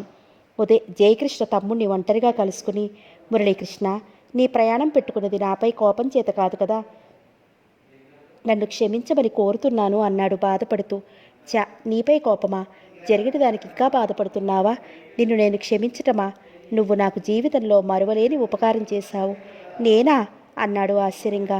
అవును, నువ్వు నీ స్వార్థంతో ఈ మాట పైకి ఎక్కడికి వస్తుందో అని నువ్వు కప్పిపుచ్చితే ఒక అమాయకురాలు అన్యాయానికి బలి అయ్యి జీవితమంతా కుమిలిపోయేది. నిజం తెలియక ఆమెను ద్వేషిస్తూ నేను బాధపడేవాడిని. నిజాన్ని నాకు చెప్పి మాకెంతో మేలు చేశావు. నేను అర్థం చేసుకుని నిండు మనసుతో ఆమెను భారీగా స్వీకరించాను మురళీకృష్ణ అంటూ తమ్ముడిని కౌగిలించుకున్నాడు సంతోషంతో. అయితే నా మీద కోపం ఉండి కాదన్నమాట ఈ ప్రయాణం అన్నాడు. ఇన్ని రోజులుగా పడ్డ బాధలు మర్చిపోవడానికే ఈ ప్రయాణం పెట్టుకున్నది. అంతేగాని నీపై కోపమా? మనమిద్దరం కవలలం. మన రూపాలు ఒకటే, మనసులు కూడా ఎప్పుడూ ఒకటిగానే ఉండాలి. జరిగిన ఈ విషయం మన ఇద్దరి దాటి బయటికి వెళ్ళకూడదు. మన ఇద్దరిలోనే ఉండిపోవాలి ఆ రహస్యం అన్నాడు మురళీకృష్ణ. ఆ రోజే మురళీకృష్ణ పద్మినీల ప్రయాణం. క్షణం వదలకుండా వెంట వెంట తిరుగుతున్న భర్తని చిరుకోపంతో చూస్తూ, ఇలా నా వెంట తిరుగుతుంటే అంతా ఏమనుకుంటారు అంది పద్మిని. ఏమనుకుంటారు? ఇలా పెళ్ళయిందో లేదో భర్తని కొంగికి ముడేసుకుంది అనుకుంటారు అన్నాడు నవ్వుతూ. పద్మిని మూతి ముడిచింది. ఆమెను దగ్గరగా తీసుకుంటూ, నా అందాల పద్మిని, నువ్వు నా జీవిత మార్గానికి వెలుగు చూపే చిరుదీపానివి, నా జీవన దీపికవు అన్నాడు అనురాగంతో. నేనెంత అదృష్టవంతురాల్ని అంది అతని పైన చేత్తో సవరిస్తూ, అతని టైని చేత్తో సవరిస్తూ. కార్లు సిద్ధంగా ఉన్నాయి. నౌకర్లు హడావుడి అంతా తమదే అన్నట్టు తిరుగుతున్నారు. టైం అవడంతో అందరూ కారులో ఎయిర్పోర్ట్కి వచ్చారు. అందరి హృదయాల్లో ఏదో తెలియని బాధ. మళ్ళీ ఎప్పటికి వస్తారో అని. ఫ్లైట్ బయలుదేరుతుందని ప్యాసింజర్స్ని వచ్చి కూర్చోమని మైక్లో అనౌన్స్మెంట్ వినిపించింది. మురళీకృష్ణ పద్మిని చెయ్యి ఊపారు. జయకృష్ణ బాబుని ఎత్తుకుని నిలబడ్డాడు. బాబుకి ఇవేమీ తెలియకపోయినా నవ్వుతూ చెయ్యి ఊపాడు. భాస్కర్ ఒక్క క్షణం తన చెల్లెలి వైపు చూశాడు నవ్వుతూ. కళకళలాడుతోంది ఆమె ముఖం. తన చెల్లెలి జీవితం ఎలా చక్కదిద్దాలా? ఆమె హృదయంలో పువ్వులు పూసేది ఎప్పుడు? ఆమె జీవితం కళకళలాది కాడిది ఎప్పుడు అనుకుంది. తనలో తను కుమిలిపోయేవాడు. మురళీకృష్ణలో మార్పు రాదనుకున్నాడు. ఆ భగవంతుడే అతనిలో మార్పు తెచ్చాడేమో. మురళీకృష్ణలో మార్పు వచ్చింది. అతనికే అతను పద్మిని దగ్గరకు వచ్చాడు. రాకేం చేస్తాడు? ఆమె అందానికి హారతి పట్టాడు అనుకుంటూ భాస్కర్ తేలిగ్గా ఊపిరి తీసుకున్నాడు. అతని మనసుకి ఆనందంగా అనిపించి తన చెల్లెలు భర్తతో విదేశాలకు వెళుతుంటే ఫ్లైట్ స్టార్ట్ అయింది. బాబుని ప్రేమతో నిమిరి హృదయానికి హత్తుకున్నాడు జయకృష్ణ. ఫ్లైట్ ముందుకి కదిలి పరిగెత్తి ఆకాశంలోకి ఎగిరి చూస్తుండగానే చిన్నగా మారి మాయమైంది. జయకృష్ణ కంటి నుండి 2 కన్నీటి బిందువులు రాలిపడటం ఎవరూ గమనించలేదు. ఫ్లైట్ కనిపించినంత వరకు చూసి పరువెక్కిన హృదయాలతో అంతా కదిలారు. సమాప్తం.